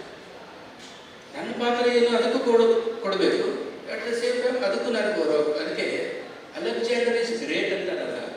ಯಾಕಂತಾರಂತಂದ್ರೆ ಒಂದು ಸಲ ಅವನು ಒಬ್ಬ ಋಷಿ ಮನೆ ಕಡೆ ಹೋಗಿ, ನನಗೆ ಸಾವೇ ಬರಬಾರ್ದು ಅಂಥದ್ದೊಂದು ಏನಾದರೂ ಕೊಡ್ರಿ ನನಗೆ. ಇಂಥ ಒಂದು ಜಂಗಲಿಗೆ ಹೋಗು, ಅಲ್ಲೊಂದು ಬೆಟ್ಟ ಇದೆ, ಅಲ್ಲೊಂದಿಷ್ಟು ನೀರಿದೆ, ಅದನ್ನು ಕುಡಿದ್ಬಿಡು, ಅದು ಅಮೃತ, ಅದು ಅಲ್ಲಿ ಕುಡಿದ್ಬಿಟ್ರೆ ನೀನು ಯಾವತ್ತೂ ಸಾಯೋದೇ ಇಲ್ಲ ನನ್ನ ವಿಷಯ. ಇವನು ಧೈರ್ಯ ಮಾಡಿ ಅಲ್ಲಿ ಇಲ್ಲಿ ಹುಡುಕಿ ಅಲ್ಲಿ ಹೋಗ್ತಾನೆ. ಅಲ್ಲಿ ಹೋದಾಗ ಇನ್ನೇನು ನೀರು ಸಿಕ್ತು ಅಂತ ಖುಷಿಯಾಗಿರ್ತಾನೆ. ಕುಡಿಬೇಕಂತನ್ನುವಾಗ ಒಂದು ಕಾಯಿ ಮೇಲೆ ಕುಂತಿರುತ್ತೆ. ರಾಜ ತಪ್ಪು ಮಾಡಬೇಡ ಅಂತ. ಆ ಕಾಯಿ ಹೇಳುತ್ತೆ ಅವನಿಗೆ, ಆ ತಪ್ಪು ಮಾಡಬೇಡ ನೀನು, ಯಾಕಂದ್ರೆ ನಾನು ಆ ನೀರು ಕುಡಿದು 600 ವರ್ಷ ಆಗ್ತಿದ್ದೆ, ಸಾಯವಲ್ಲೇನ. ಎಷ್ಟಂದ್ರೆ ಇಲ್ಲಿ ಇರ್ತೀರಿ, ಎಷ್ಟು ದಿವಸದ ನಮ್ದು ಪ್ರಯಾಣ ಇದೆ, ಬರುವಂತ ಜನರಿಗೆ ಜಾಗ ಕೊಡಬೇಕಲ್ಲ.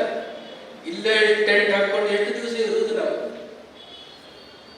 ಅವಾಗ ಅವನಿಗೆ ಅರ್ಥ ಆಗುತ್ತೆ, ಹಂಗಂದ್ರೆ ನಾನು ಈ ನೀರು ಕುಡಿಬಾರದಂತ ಬಿಟ್ಟು ಹೋಗ್ತಾನೆ. ಅದಕ್ಕೆ ಅವನು ಅಲೆಕ್ಸಾಂಡರ್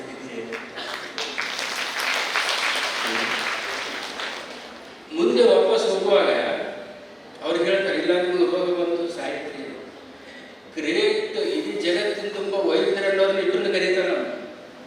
ನನ್ನನ್ನು ಉಳಿಸ್ರಿ ಉಳಿಸ್ರಿ ಉಳಿಸ್ರಿ, ಆದ್ರೆ ಉಳಿದಿಲ್ಲ. ಕೊನೆಗೆ ಅವ್ರ ಮಂತ್ರಿ ಕರೀತಾರೆ, ನೋಡ್ರಿ ನಾನು ಉಳಿದಿಲ್ಲ ಅಂತ ಕನ್ಫರ್ಮ್ ಆಯ್ತು ಅಂತ ಅವ್ನಿಗೆ ಗೊತ್ತಾದ್ಮೇಲೆ ಮಂತ್ರಿ ಕರೆದು ಏನು ಹೇಳ್ತಾರೆ ಗೊತ್ತಾ,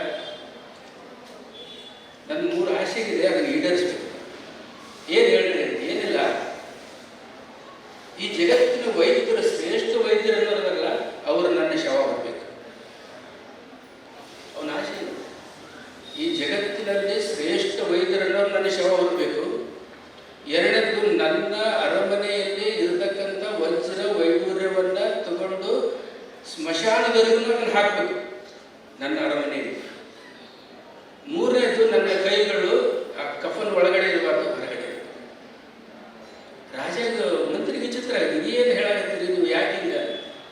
ಏನಂತಂದ್ರೆ ಮೊದಲೇದೇನಂದ್ರೆ, ಜಗತ್ತಿನಲ್ಲಿ ಎಷ್ಟೇ ನೀವು ವೈಜ್ಞಾನಿಕವಾಗಿ ಮುಂದುವರೆದು ಸಾವಿರಿಂದ ತಪ್ಪಿಸ್ಕೊಳ್ಳೋಕ್ಕಾಗೋದಿಲ್ಲ ಅನ್ನೋದು ನಮಗೆ ಗೊತ್ತಾಗುತ್ತೆ. ಎರಡನೇದು, ವಜ್ರ ವಜ್ರ ವೈಡೂರ್ಯಗಳು ಶಾಶ್ವತವಾಗಿ ನಮ್ಮ ಕೂಡ ಬರೋದಿಲ್ಲ ಅನ್ನೋದು ಗೊತ್ತಾಗುತ್ತೆ. ಅದು ಮಣ್ಣು, ಅದು ಮಣ್ಣು. ಯಾಕಂದ್ರೆ ಅಲ್ಲದ ಒಡವೆ, ಅಲ್ಲದ ಒಡವೆ ಗಳಿಸಿ ಮಣ್ಣಿನೊಳು ತಾನಿರಿಸಿ ಸಣ್ಣಸಿ ನಲವ ಸಾರಿಸಿದವನ ಬಾಯೊಳಗೆ ಮಣ್ಣು ಕಾಣೆಯ ಸರ್ವಜ್ಞ.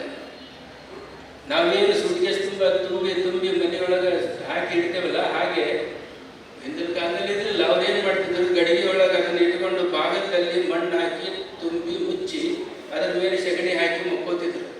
ಅಲ್ಲದ ಒಡವೆಯನ್ನು ಗಳಿಸಿ ಮಣ್ಣಿನೊಳಗೆ ತಾನಿರಿಸಿ, ಏನ್ರಿ ಅಲ್ಲದ ಒಡವೆ ಅದು, ಮಣ್ಣಿನೊಳಗೆ ತಾನಿರಿಸಿ ಮುಂದೆ ನೋಡ್ತಾರೆ ಅದು ಶಾಶ್ವತವಾಗಿ ನಮ್ಮ ಕೂಡ ಬರೋದಿಲ್ಲ. ಒಂದಲ್ಲ ಒಂದು ದಿವಸ ಅದು ಬಾಯಿಯೊಳಗೆ ಮಣ್ಣು ಬರೋದೇ. ಆ ಮಣ್ಣು ಬರೋಕ್ಕಿಂತ ಪೂರ್ವದಲ್ಲಿ ನಾವು ವಿಚಾರ ಮಾಡಿ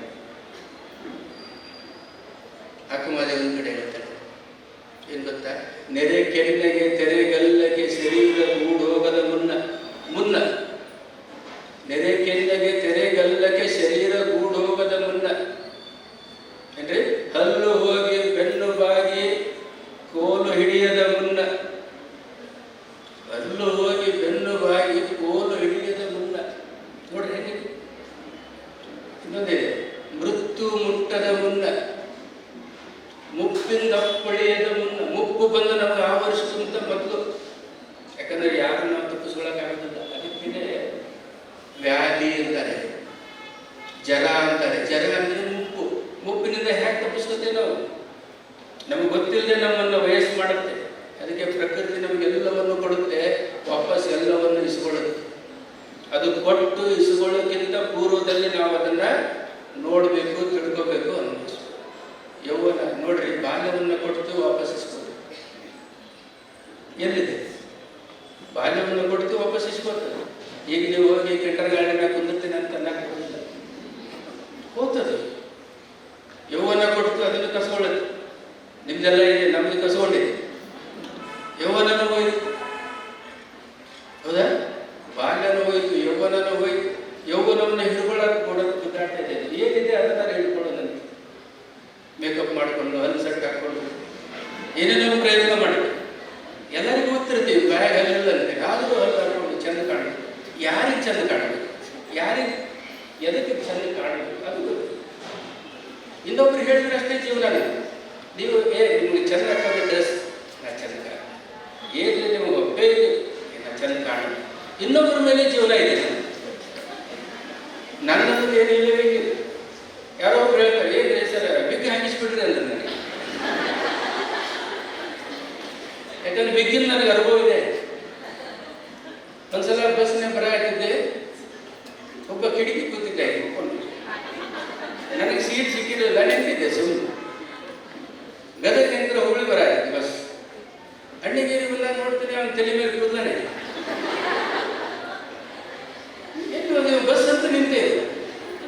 ಎಷ್ಟೊತ್ತಿನ ಮೇಲೆ ನೋಡ್ತೀನಿ, ಅದು ಅವನು ವೀಕ್ ಹಿಂದೆ ಬಿದ್ದ.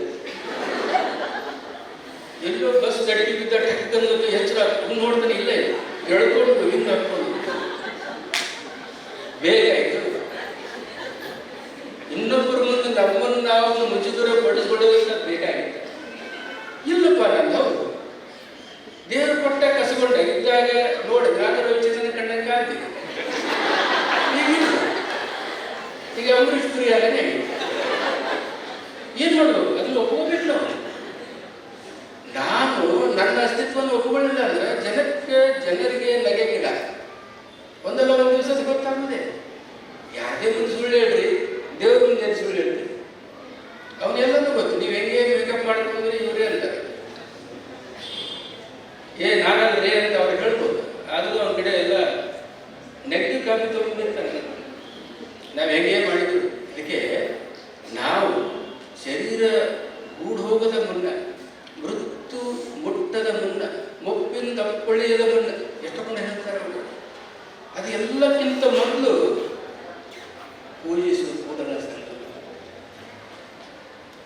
ದೇವರನ್ನ ನೀನು ನಮಸ್ಕಾರ ಮಾಡೋದು. ಯಾಕಂದ್ರೆ ನಿನಗಿಂತ ಮಿಗಿಲಾದದ್ದು ಒಂದು ಏನೋ ಇಲ್ಲಿದೆ. ಅದಕ್ಕೆ ಆ ಅಲೆಕ್ಸಾಂಡರ್ ಮೂರನೇದೇನೆಂದ್ರೆ, ನಾನು ಈ ಜಗತ್ತಿನಿಂದ ಬಿಟ್ಟು ಹೋಗುವಾಗ ಏನನ್ನ ತಗೊಂಡು ಹೋಗಿಲ್ಲ ಅನ್ನೋದು ಜಗತ್ತಿಗೆ ಗೊತ್ತಾಗ. ಅದಕ್ಕೆ ನನ್ನ ಕೈಗಳು ಹೊರಗಡೆ ಇರುತ್ತಾರೆ.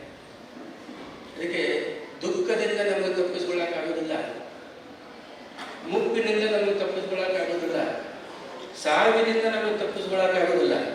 ಇವು ಇಷ್ಟು ತಪ್ಪಿಸ್ಕೊಳ್ಳಾರದೆ ಅಂದರೆ ಅಲ್ಲಿ ಹೋಗೋಕ್ಕಾಗಲ್ಲ. ಎಲ್ಲಿವರೆಗೂ ನಾನಿರುತ್ತೋ ಅಲ್ಲಿವರೆಗೂ ಅವನಿಲ್ಲ. Unless and until myself is going to loss, nothing is going to be miracle.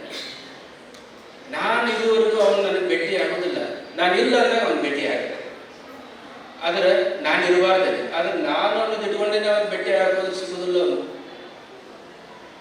ಅವನು ನಾನು ಅನ್ನೋದು ಇಟ್ಕೊಂಡು ಹೋಗ್ತಾ ಇದ್ದೀವಿ.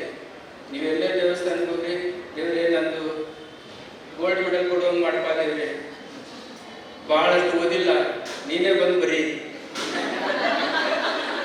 ದೇವ್ರಿಗೆ ಆಸೆ, ದೇವರಲ್ಲಿ ನಾನು ಫಸ್ಟ್ ಕ್ಲಾಸ್ ಮಾಡಿದ್ರೆ ನೀನು 101 ಕಾಯಿ ಹೊಡಿತೀನಿ. ನಿಮ್ಮ ಕಾಯಿ ತಗೊಂಡು ಏನು ಮಾಡೋದು? ಒಬ್ಬನಿಗೆ ಕಾಡಿನಲ್ಲಿ ಹೋದಾಗ ಒಂದು ಹುಲಿ ಬೆನ್ನ ಹತ್ತಿ ಬಿಡುತ್ತೆ. ಹುಲಿ ಬೆನ್ನ ಹತ್ತಿರ ಎಲ್ಲ ದೇವರು ಎಲ್ಲ ನೆನಪಾಗ್ತಾವ. ದೇವರ ಹನುಮಂತ ನನ್ನ ಉಳಿಸು, ನಿನ್ನ 101 ಕಾಯಿ ಹೊಡಿತೀನಿ, ಲಕ್ಷ್ಮೀ ನೀವು ಉಳಿಸು, ನಿನ್ನ 101 ಕಾಯಿ ಎಲ್ಲ ಹೇಳ್ತಾನೆ. ಹೊಡೆದು ಹುಲಿ ನೋಡ್ತಾನೆ, ಹಿಂದಿರುವುದೇ ಇಲ್ಲ, ಕನ್ಫ್ಯೂಷನ್ ಆಗಿಬಿಡ್ತಾನೆ. ಯಾವ ದೇವ್ರು ಉಳಿಸಿದ್ ನನ್ನ, ಯಾವ ದೇವ್ರು ಉಳಿಸಿದ್ ಗೊತ್ತಿಲ್ಲ, ಅದಕ್ಕೆ ಕಾಯಿ ಹೊಡೆದು ಕ್ಯಾನ್ಸಲ್. ಅವಾಗ ಹುಲಿ ಮುಂದುವರೆದು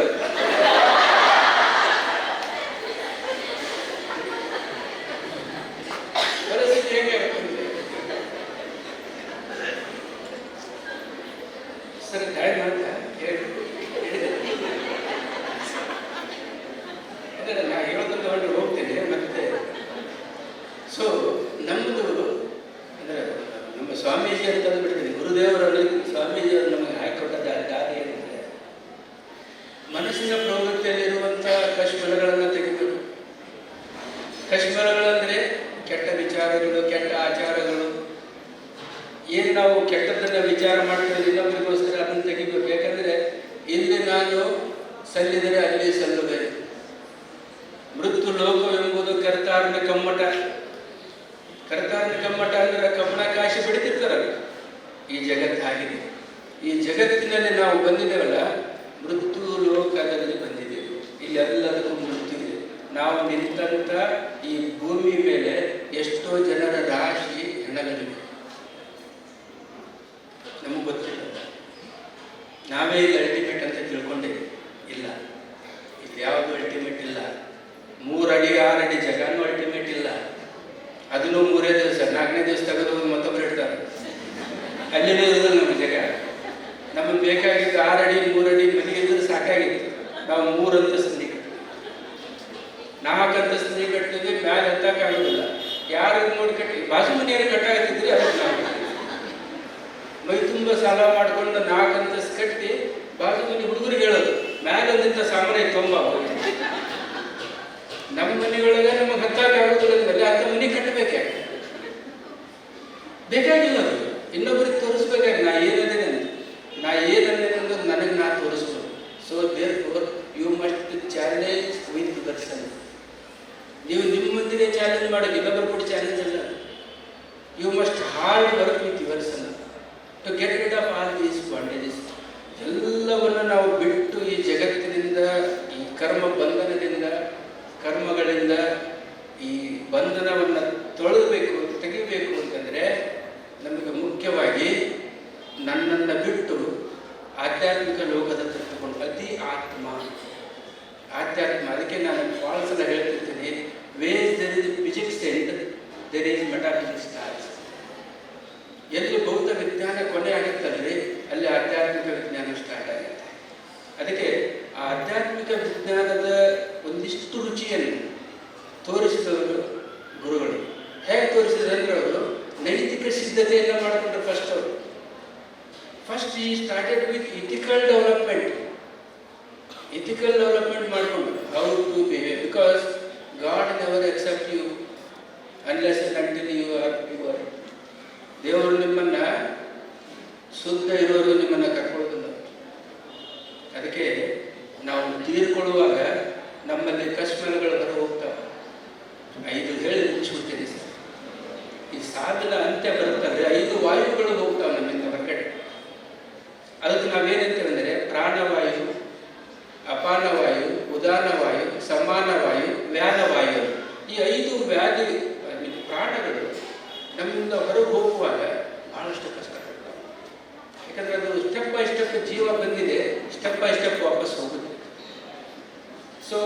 ಹೋದ ತಕ್ಷಣ ಡಾಕ್ಟರ್ ಡಿಸೈಡ್ ಮಾಡ್ತಾರೆ, ಅವರು ಸತ್ತೋದ್ರಿ ಕರ್ಕೊಂಡೋಗ್ಬಿಟ್ರಿ ಅಂತ. ಆ್ಯಕ್ಚುಲಿ ಇನ್ನೂ ಸತ್ತಿರೋದಿಲ್ಲ. ಎಷ್ಟೋ ಜನ ನಮ್ಮ ಎಲ್ಲ ಅನುಭವ ಇದೆ, ಜೋರಾಗಿ ಬಾರಿಸೋದು, ಪಟಾಕ್ಷಿ ಹಚ್ಚೋದು ಉದ್ದೇಶ ಬೇರೆ ಬೇರೆ ಸಲುವಾಗೆಲ್ಲ ತೀರ್ಕೊಂಡಾಗ ಹೆಚ್ಚರಾದ್ರೆ ಏರ್ಬೋದು ಅಂತ ಕಡಿಮೆ ಸೌಂಡ್ ಭಾಳ ಆಗಿ ಎಷ್ಟೋ ಮಂದಿ ಅವನ ಮುಂದೆ ಹಚ್ತಿರ್ತಾರೋ ಪಟನ್ನ ಎದ್ದು. ಎಷ್ಟೋ ಜನ ಹಾಗೆ ಎದ್ದಿದ್ದಾರೆ, ಇನ್ನೇನು ಸ್ಮಶಾನದಾಗ ಇಡ್ಬೇಕನ್ನುವಾಗಿ ಎದ್ದುకుంటారు. 2 ತಾಸು ಅರಿವೇ ಇರೋದು. ಆಮೇಲೆ ನನ್ನಾಗಿ ಕರ್ಕೊಂಡ್ಬಂದಿದ್ದೆ ಅಂದ್ರೆ ಒಬ್ಬನ ಹೆಂಡತಿ ತೀರ್ಕೊಂತಾರೆ. ಹಿಂಗೆ ಎತ್ತಿ ತಗೊಂಡು ಹೋಗುವಾಗ ಒಬ್ಬ ಕೈ ಬಿಡ್ತಾರೆ. ಕೈ ಬಿಟ್ಟು ಕೂಡಲೇ ಆ ಮುದುಕಿ ಬಳಿ ಜೀವ ಬಂದ. ಮತ್ತು 3 ವರ್ಷ ಇರ್ತಾಳೆ. ಆಮೇಲೆ ಸಾಯ್ತಾಳ. ಅವಾಗ ಸತ್ತಾಗ ಎಲ್ಲರೂ ಹೇಳಿ ಚಂದ ಗಟ್ಟಿ ಹಿಡ್ಕೊರೋ ಮನೆ ಬಿಸಿಲ ಕೈ ಬಿಡ.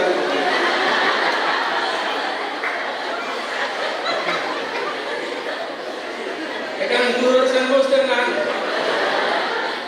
ನಿಮಗೇನು ಕೈ ಬಿಡ್ತೀನಿ ಬರೀ ಹೋಗ್ತೀನಿ, ತ್ರಾಸ ಆಗೋದು ನನಗೆ. 3 ವರ್ಷ ಮತ್ತೆ ಬಿಟ್ಟು ಮತ್ತೆ 3 ವರ್ಷ ತರ್ತೇನೆ. ಅದಕ್ಕೆ ಈ ಸಲ ಅತಿ ಹುಷಾರಿಂದ ಚೀಲಾದ ಬರೋದು 7 ವಾರದಾಗಿ ಮಾಡಿ ಸುಮ್ಮನೆ ಆಶೆ ಮಾಡಿರುತ್ತೆ.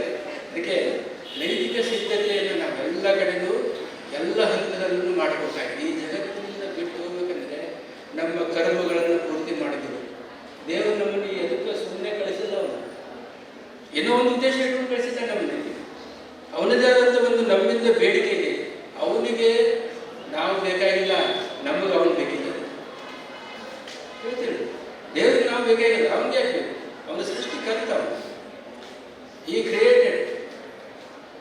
created man. After that he never created anything else.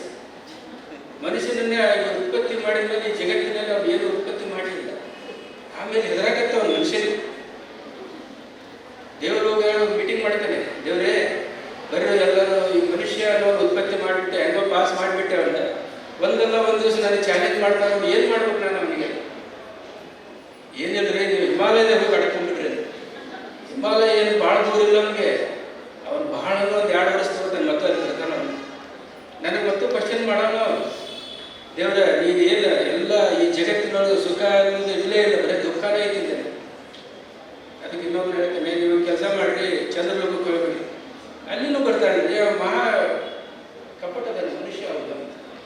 ಕೊನೆಗೆ ಅವ್ನು ಏನಂತ ಗೊತ್ತಾ, ನೀವೇನು ಮಾಡಿರಿ, ಅವನ ಅಂತರಂಗದಲ್ಲಿ ಅಡ್ಕೊಂಬೇಡಿ. ಅವನು ಅಲ್ಲಿ ಹುಡುಕುದಿಲ್ಲ, ಆದರೆ ಎಲ್ಲ ಕಡೆ ಹುಡುಕಿ. ದೇವರು ನಮ್ಮದೇ ಇಲ್ಲ. He is inside us.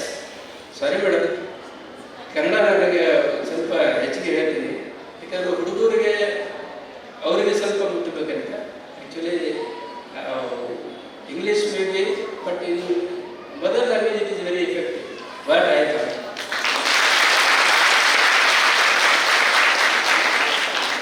So ಹಣ ಹೋದ ತಕ್ಷಣ ಅವರು ಡಿಸೈಡ್ ಮಾಡ್ತಾರೆ. ಬಟ್ ಸೆಕೆಂಡ್ ಸಮಾನವಾಗಿ ಹೋಗುತ್ತೆ. ಸಮಾನವಾಗಿ ಅಂದರೆ ನಮ್ಮದು combination of heat and cold ಇದೆ ಬಾಡಿ. ಹೀಟ್ ಎಲ್ಲ ರಿಲೀಸ್ ಆಗ್ತಾ ಹೋಗುತ್ತೆ, ಕೋಲ್ಡ್ ಆಗ್ತಾ ಹೋಗುತ್ತೆ ಬಾಡಿ. ಕೋಲ್ಡ್ ಆಯಿತು ಅಂತಂದರೆ ಒಂದು ಹಂತ ಮುಗೀತು, ಒಂದು ಪ್ರಾಣ ಹೋಯಿತು. ಎರಡನೇದು ಸಮಾನ ವಾಯುದಲ್ಲಿ ಹೀಟ್ ಹೋಯಿತು. ಹೀಟ್ ಹೋದ ತಕ್ಷಣ ಇನ್ನೂ ಕೋಲ್ಡ್ ಆಗ್ತಾ ಇದೆ. ಉದಾಹರಣ ವಾಯು ಹೋಗುತ್ತೆ. ಉದಾಹರಣ ವಾಯು ಅಂದರೆ ಜಂಪಿಂಗ್ ಸ್ಟೇಜ್ ಇದೆ ನಮ್ಮ body. It is jumping. You never feel your weight unless and until you stand on the weighting machine.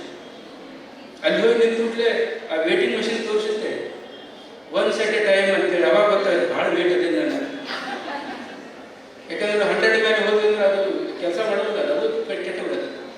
ಆದರೆ ಅದು ನಮ್ಗೆ ಫೀಲ್ ಆಗೋದಿಲ್ಲ. ಯಾಕಂದ್ರೆ ನಮ್ಮದು ಬಾಡಿ ಸ್ಪ್ರಿಂಗ್ ಆ್ಯಕ್ಷನ್ ಇದೆ. ಅದಕ್ಕೆ dead body is heavy wait. ಹೇಗೆ ತಳ್ಳಿದ್ರು ಅವನನ್ನು 4 ಜನ ಎತ್ತಲೇಬೇಕು. ಇವೆಲ್ಲ ನಿಮ್ಮ ಆಜುಬಾಜು ಏನಾದರೂ ಪ್ರಾಣಿಗಳ ತೀರ್ಕೊಂಡ ನೋಡ್ರಿ, ಅದರ ದೇಹ ಬಹಳಷ್ಟು ವೇಟ್ ಆಗಿದೆ. ಯಾವಾಗ ಅದು ಉದಾಹರಣ ವಾಯು ಅದಾ. ಅಪಾನ ವಾಯು ಅಂದರೆ ನಮ್ಮಲ್ಲಿರ್ತಕ್ಕಂಥ ತೆಗೆದುಕೊಂಡಿರ್ತಕ್ಕಂಥ ಎಲ್ಲ ವಿಷಯಗಳು ಕಶ್ಮಲಗಳು ಹೊರಗಡೆ ಬರ್ತವೆ. ಮೂತ್ರದ ಮುಖಾಂತರ, ಗುದದ್ವಾರದ ಮುಖಾಂತರ ಅದು ಹೊರಗೆ ಬರಲೇಬೇಕು, ಬರುತ್ತೆ. ತೀರಿಕೊಂಡಾಗ ನಾವು ಸ್ನಾನವನ್ನು ಮಾಡಿಸುವಂಥ ಉದ್ದೇಶನೇ ಅದು. ಯಾಕಂದರೆ ಜೀವ ಹೋಗುವಾಗ ಸುಮ್ಮನೆ ಹೋಗುವುದಿಲ್ಲ, ಭಾಳಷ್ಟು ಕಷ್ಟ ಕೊಟ್ಟೋಗುತ್ತೆ. ಅದಕ್ಕೆ ದುಃಖ ಭಾಳಷ್ಟು ಜನಕ್ಕೆ ತೀರ್ಕೊಳ್ಳುವಾಗೂ ಗೊತ್ತಾಗೋದಿಲ್ಲ. ನಾವು ಹೋಗ್ತೀನಿ ಈಗ ಏನಾದ್ರು ಜನಕ್ಕೆ ಹೇಳ್ಬೇಕಂತ ಅವ್ರು ಹೇಳೋದು ಬೇರೆ ಇದೆ. ಇನ್ನೂ ಭೌತಿಕ ಜಗತ್ತಿನಲ್ಲೇ ಇರ್ತಾರೆ. ಒಂದು ಮುದುಕಿ ಸಾಯ್ತಿರ್ತಾಳೆ, ಎಲ್ಲರೂ ಕೂಡಿರ್ತಾರೆ, ಆಕೆ ಕೂಡ ಎಲ್ಲರೂ ಮಕ್ಕಳು ಮೊಮ್ಮಕ್ಕಳು ಏನಂದ್ರೆ ಏನೋ ಒಂದು ಆಸ್ತಿ ಎಲ್ಲೋ ಬರಲಿಕ್ಕಲ್ಲ, ಈಕಿದು ಹೆಂಗಾರು ಮಾಡಿ ತಗೋಬೇಕಂತ. ಅದಕ್ಕೆ ಏನು ಮಾಡ್ತಾರೆ, ಡಾಕ್ಟರ್ ಹೇಳ್ತಾರೆ ಒಂದು ಇಂಜೆಕ್ಷನ್ ಕೊಡ್ರಿ, ಏನೋ ಹೇಳ್ಬೇಕಂತ ಮುದುಕಿ. ಅಂದ್ರೆ ಇಂಜೆಕ್ಷನ್ ಕೊಟ್ಟರೆ ಒಂದು ಎಡ ಮಾತು ಹೇಳ್ತಾಳೆ ಆಕೆ, ಮತ್ತೆ ಸತ್ತ ಹೋಗ್ತಾಳೆ. ಇಲ್ಲಿ ಕೊಡ್ರಿ ನೀವು ಇಂಜೆಕ್ಷನ್ ಕೊಟ್ಬಿಟ್ಲೆ ಆ ಮುದುಕಿ ಹೇಳ್ತೈತೆ, ಕಸಬರಿಗೆ ಕಟ್ಟಿ ತಿನ್ನತೈತಿ, ಜಲ್ದಿ ಬಡಿತೈತಿ, ಸತ್ತ ಸಾಯುವವನು ಅಟ್ರಾಕ್ಷನ್. ಈ ಪರಿಸ್ಥಿತಿ ನಮಗೆ ಅದಕ್ಕೆ ನಮ್ಮಲ್ಲಿರುವಂಥ ಕಶ್ಮಲಗಳು ಹೊರಟೋಗ್ಬಿಟ್ಟು ಅಟ್ ದ ಸೇಮ್ ಟೈಮ್ ಆ ಕಶ್ಮಲಗಳು ಹೋದ್ಮೇಲೆ ವ್ಯಾನ ಸ್ಥಿತಿ ಸ್ಟಾರ್ಟ್ ಆಗಿದೆ. ವ್ಯಾನ ಸ್ಥಿತಿ ಅಂದರೆ ಕೊಳೆಯುವಂಥ ಸ್ಥಿತಿ. ನೀವು ಒಂದು ಶವವನ್ನು 6 ತಾಸು 8 ತಾಸು ಇಟ್ಟರೆ ಮೂಗಿನಿಂದ, ಬಾಯಿಯಿಂದ, ಕಿವಿಯಿಂದ ಸ್ಟಾರ್ಟ್ ಆಗಿದೆ. ಅದು ತನ್ನ ಕೆಲಸ ಸ್ಟಾರ್ಟ್ ಮಾಡುತ್ತೆ. ಅದು ಕೊಳೆಯೋದಕ್ಕೆ 3 ದಿವಸ ಬೇಕಾಗಿದೆ. ಅದಕ್ಕೆ ವ್ಯಾನ ವಾಯು ಅಂತ. ಅದಕ್ಕೆ ನಾವು ಮಣ್ಣಿನಲ್ಲಿ ಇಟ್ಟ ಮೇಲೆ 3 ದಿವಸಕ್ಕೆ ಕೆಲಸ ಮಾಡ್ತೀವಿ, 5 ದಿವಸಕ್ಕೆ ಕೆಲಸ ಮಾಡ್ತೀವಿ, ಒಂದು 7 ದಿವಸ. ಯಾಕೆ ಮಾಡ್ತೀವಿ ಅಂದರೆ ಆ ಮನುಷ್ಯನ ಅಸ್ತಿತ್ವ ಅಲ್ಲಿ ಮುಗೀತು, ಅವನನ್ನು ವಾಪಸ್ ನಮ್ಮ ಮನೆಯೊಳಗೆ ಕರ್ಕೊಳ್ಳೋದು. ದಿವಸ ಮಾಡೋ ಉದ್ದೇಶ ಏನಂದ್ರೆ ಅವನು ನಮ್ಮೊಂದಿಗೆ ಇದ್ದಾನೆ, ನಮ್ಮ ಕೂಡ ಊಟ ಮಾಡ್ತಾನೆ, ನಮ್ಮ ಕೂಡ ಮುಂದಿರ್ತಾನೆ ಅನ್ನುವಂಥ ಭಾವದಿಂದ ಅವನು ನಮ್ಮೊಂದಿಗೆ ಇಟ್ಕೊಳ್ಳೋಕ್ಕೆ ಕರ್ಕೊಳ್ಳುತ್ತೀವಿ. ಅದಕ್ಕೆ ಹಿರಿಯರ ಹಬ್ಬ ಅಂತ ಆಚರಣೆ ಮಾಡ್ತೀವಿ. ಅದಕ್ಕೆ ನಾವು ಪ್ರತಿ ವರ್ಷ ಪುಣ್ಯ ಸ್ಮರಣೆಯನ್ನು ಮಾಡ್ತೀವಿ. ಸೊ ಇದೆಲ್ಲ ಯಾಕೆ ಹೇಳ್ತಿದ್ದೀನಿ ಅಂದರೆ ಸ್ಪಿರಿಚುವಾಲಿಟಿ ಅನ್ನೋದು ಈ ಜಗತ್ತಿಗೆ ಸಂಬಂಧ ಇಲ್ಲ. This is not belongs to this material world, it is belongs to the internal world. That is spiritual world, that is another world. We have to live that life within this life. That ಅದಕ್ಕೇನೆ ಜೀವನ ಮುಕ್ತಿ. ಜೀವ ಇರುವಾಗಲೇ ನಾವು ಅರ್ಥ ಮಾಡ್ತೀವಿ. ವಿದೇಹ ಮುಕ್ತಿ ಆಗುತ್ತೋ ಇಲ್ಲೋ ಗೊತ್ತಿಲ್ಲ ನಮಗೆ. ದೇಹ ಇಲ್ಲದ ಮೇಲೆ ಏನಾಗುತ್ತೋ ಗೊತ್ತಿಲ್ಲ. We don't know what happened after our death, but we have to understand what is the essence of the life. ಅದನ್ನೇ ಜೀವನ ಮುಕ್ತಿ. ಏನೋ ಒಂದು ಬೇಕು. ಅವ್ರನ್ನ ಯಾಕೆ ನೆನೆಸ್ತಾ ಇದ್ದೇವೆ ಅಂತಂದರೆ ಅವರು ಈ ಜಗತ್ತಿಗೆ ಕೊಟ್ಟು ಹೋಗಿರ್ತಕ್ಕಂಥ ಒಂದು ಅತಿ ಮೌಲ್ಯವಾಗಿರುವಂಥ ಕೊಡುಗೆ. ಸೊ ಇಷ್ಟು ಸಾಕು. ಇಲ್ಲಿಯವರೆಗೆ ನನ್ನ ಎಲ್ಲ ಮಾತುಗಳನ್ನು ಶಾಂತಚಿತ್ತವಾಗಿ ಕೇಳೋದಕ್ಕೆ ಧನ್ಯವಾದಗಳು. ಮತ್ತು ACPR ಇವಾಗ ನಾನು ACPR ಒಬ್ಬ ಸದಸ್ಯ ಆಗಿದ್ದೀನಿ. ಯಾಕಂದರೆ ನನಗೆ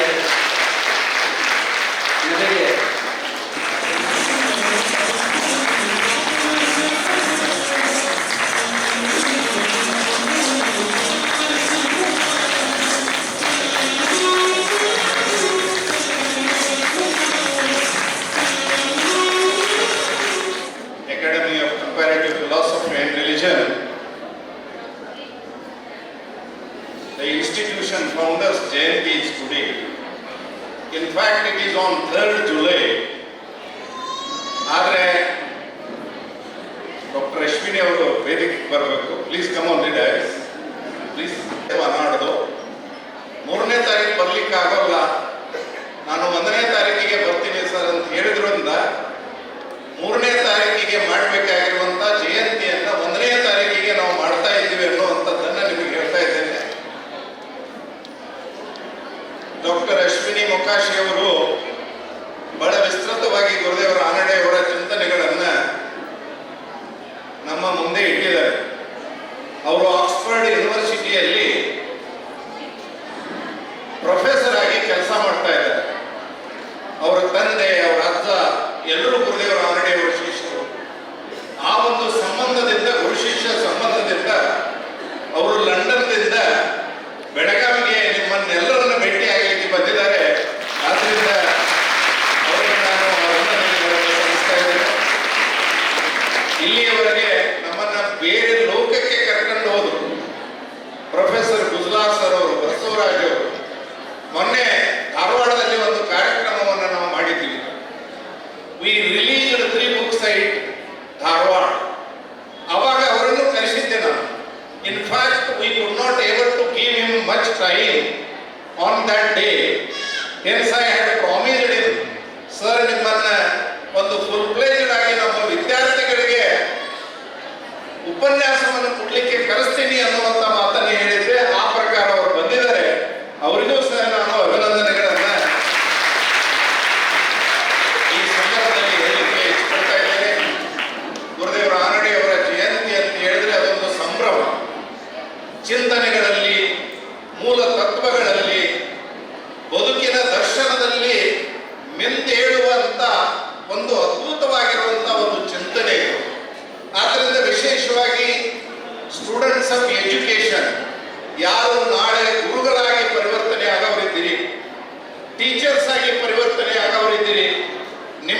ಕೆಳಗೆ ಸಾವಿರಾರು ಮಕ್ಕಳು ತಮ್ಮ ಜೀವನ ದರ್ಶನವನ್ನು ಕಂಡುಕೊಳ್ಳೋರಿದ್ದಾರೆ.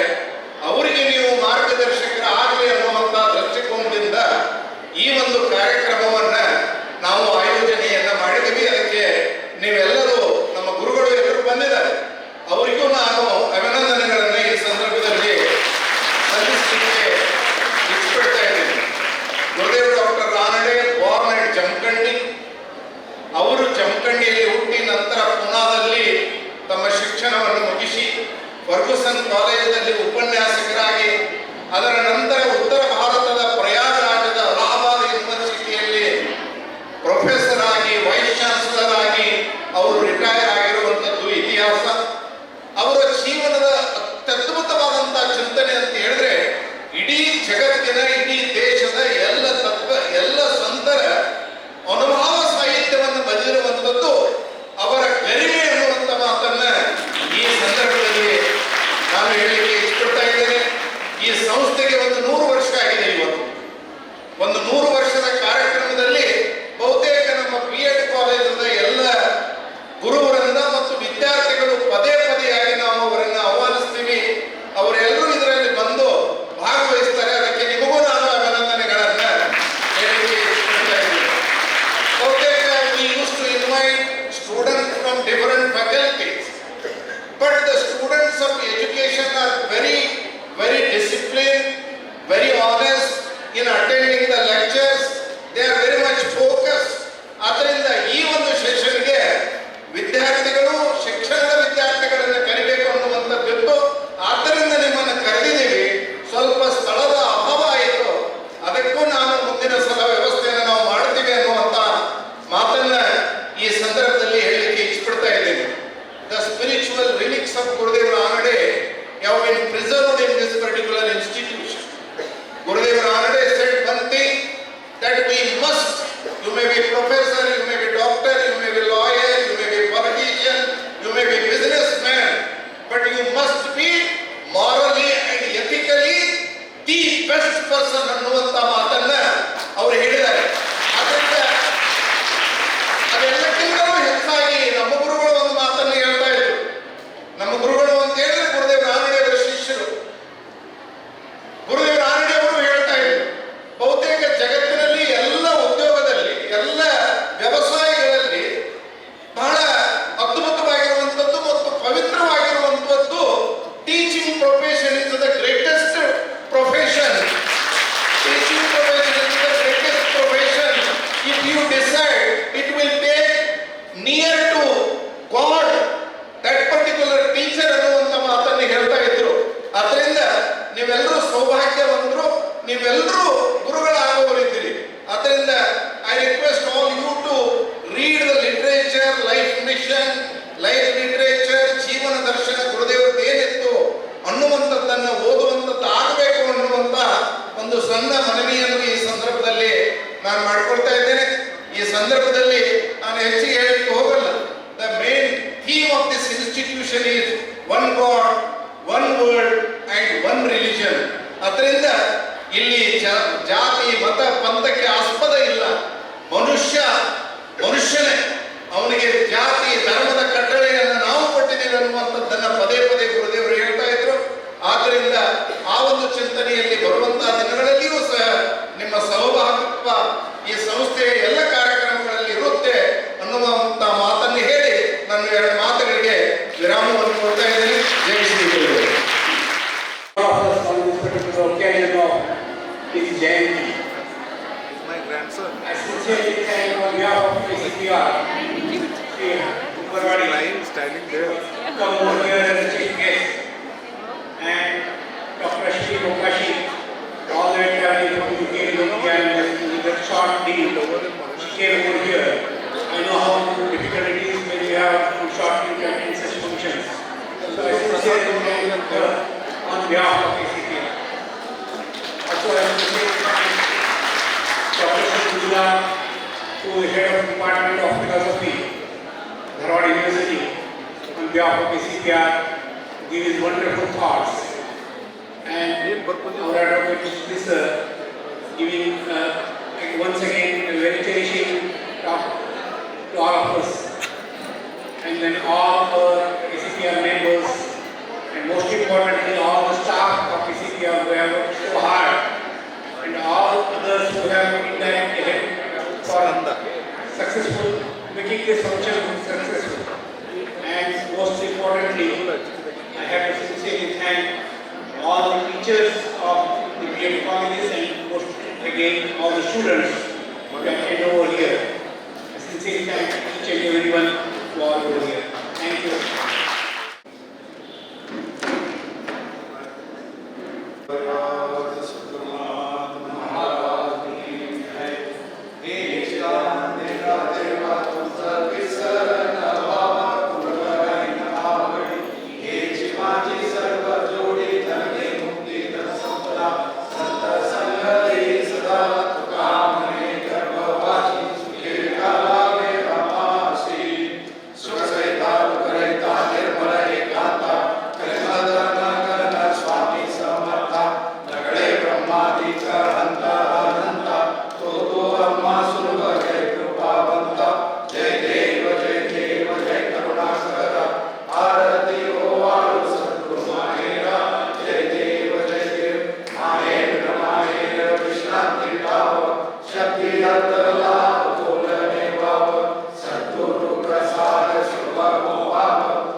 Raja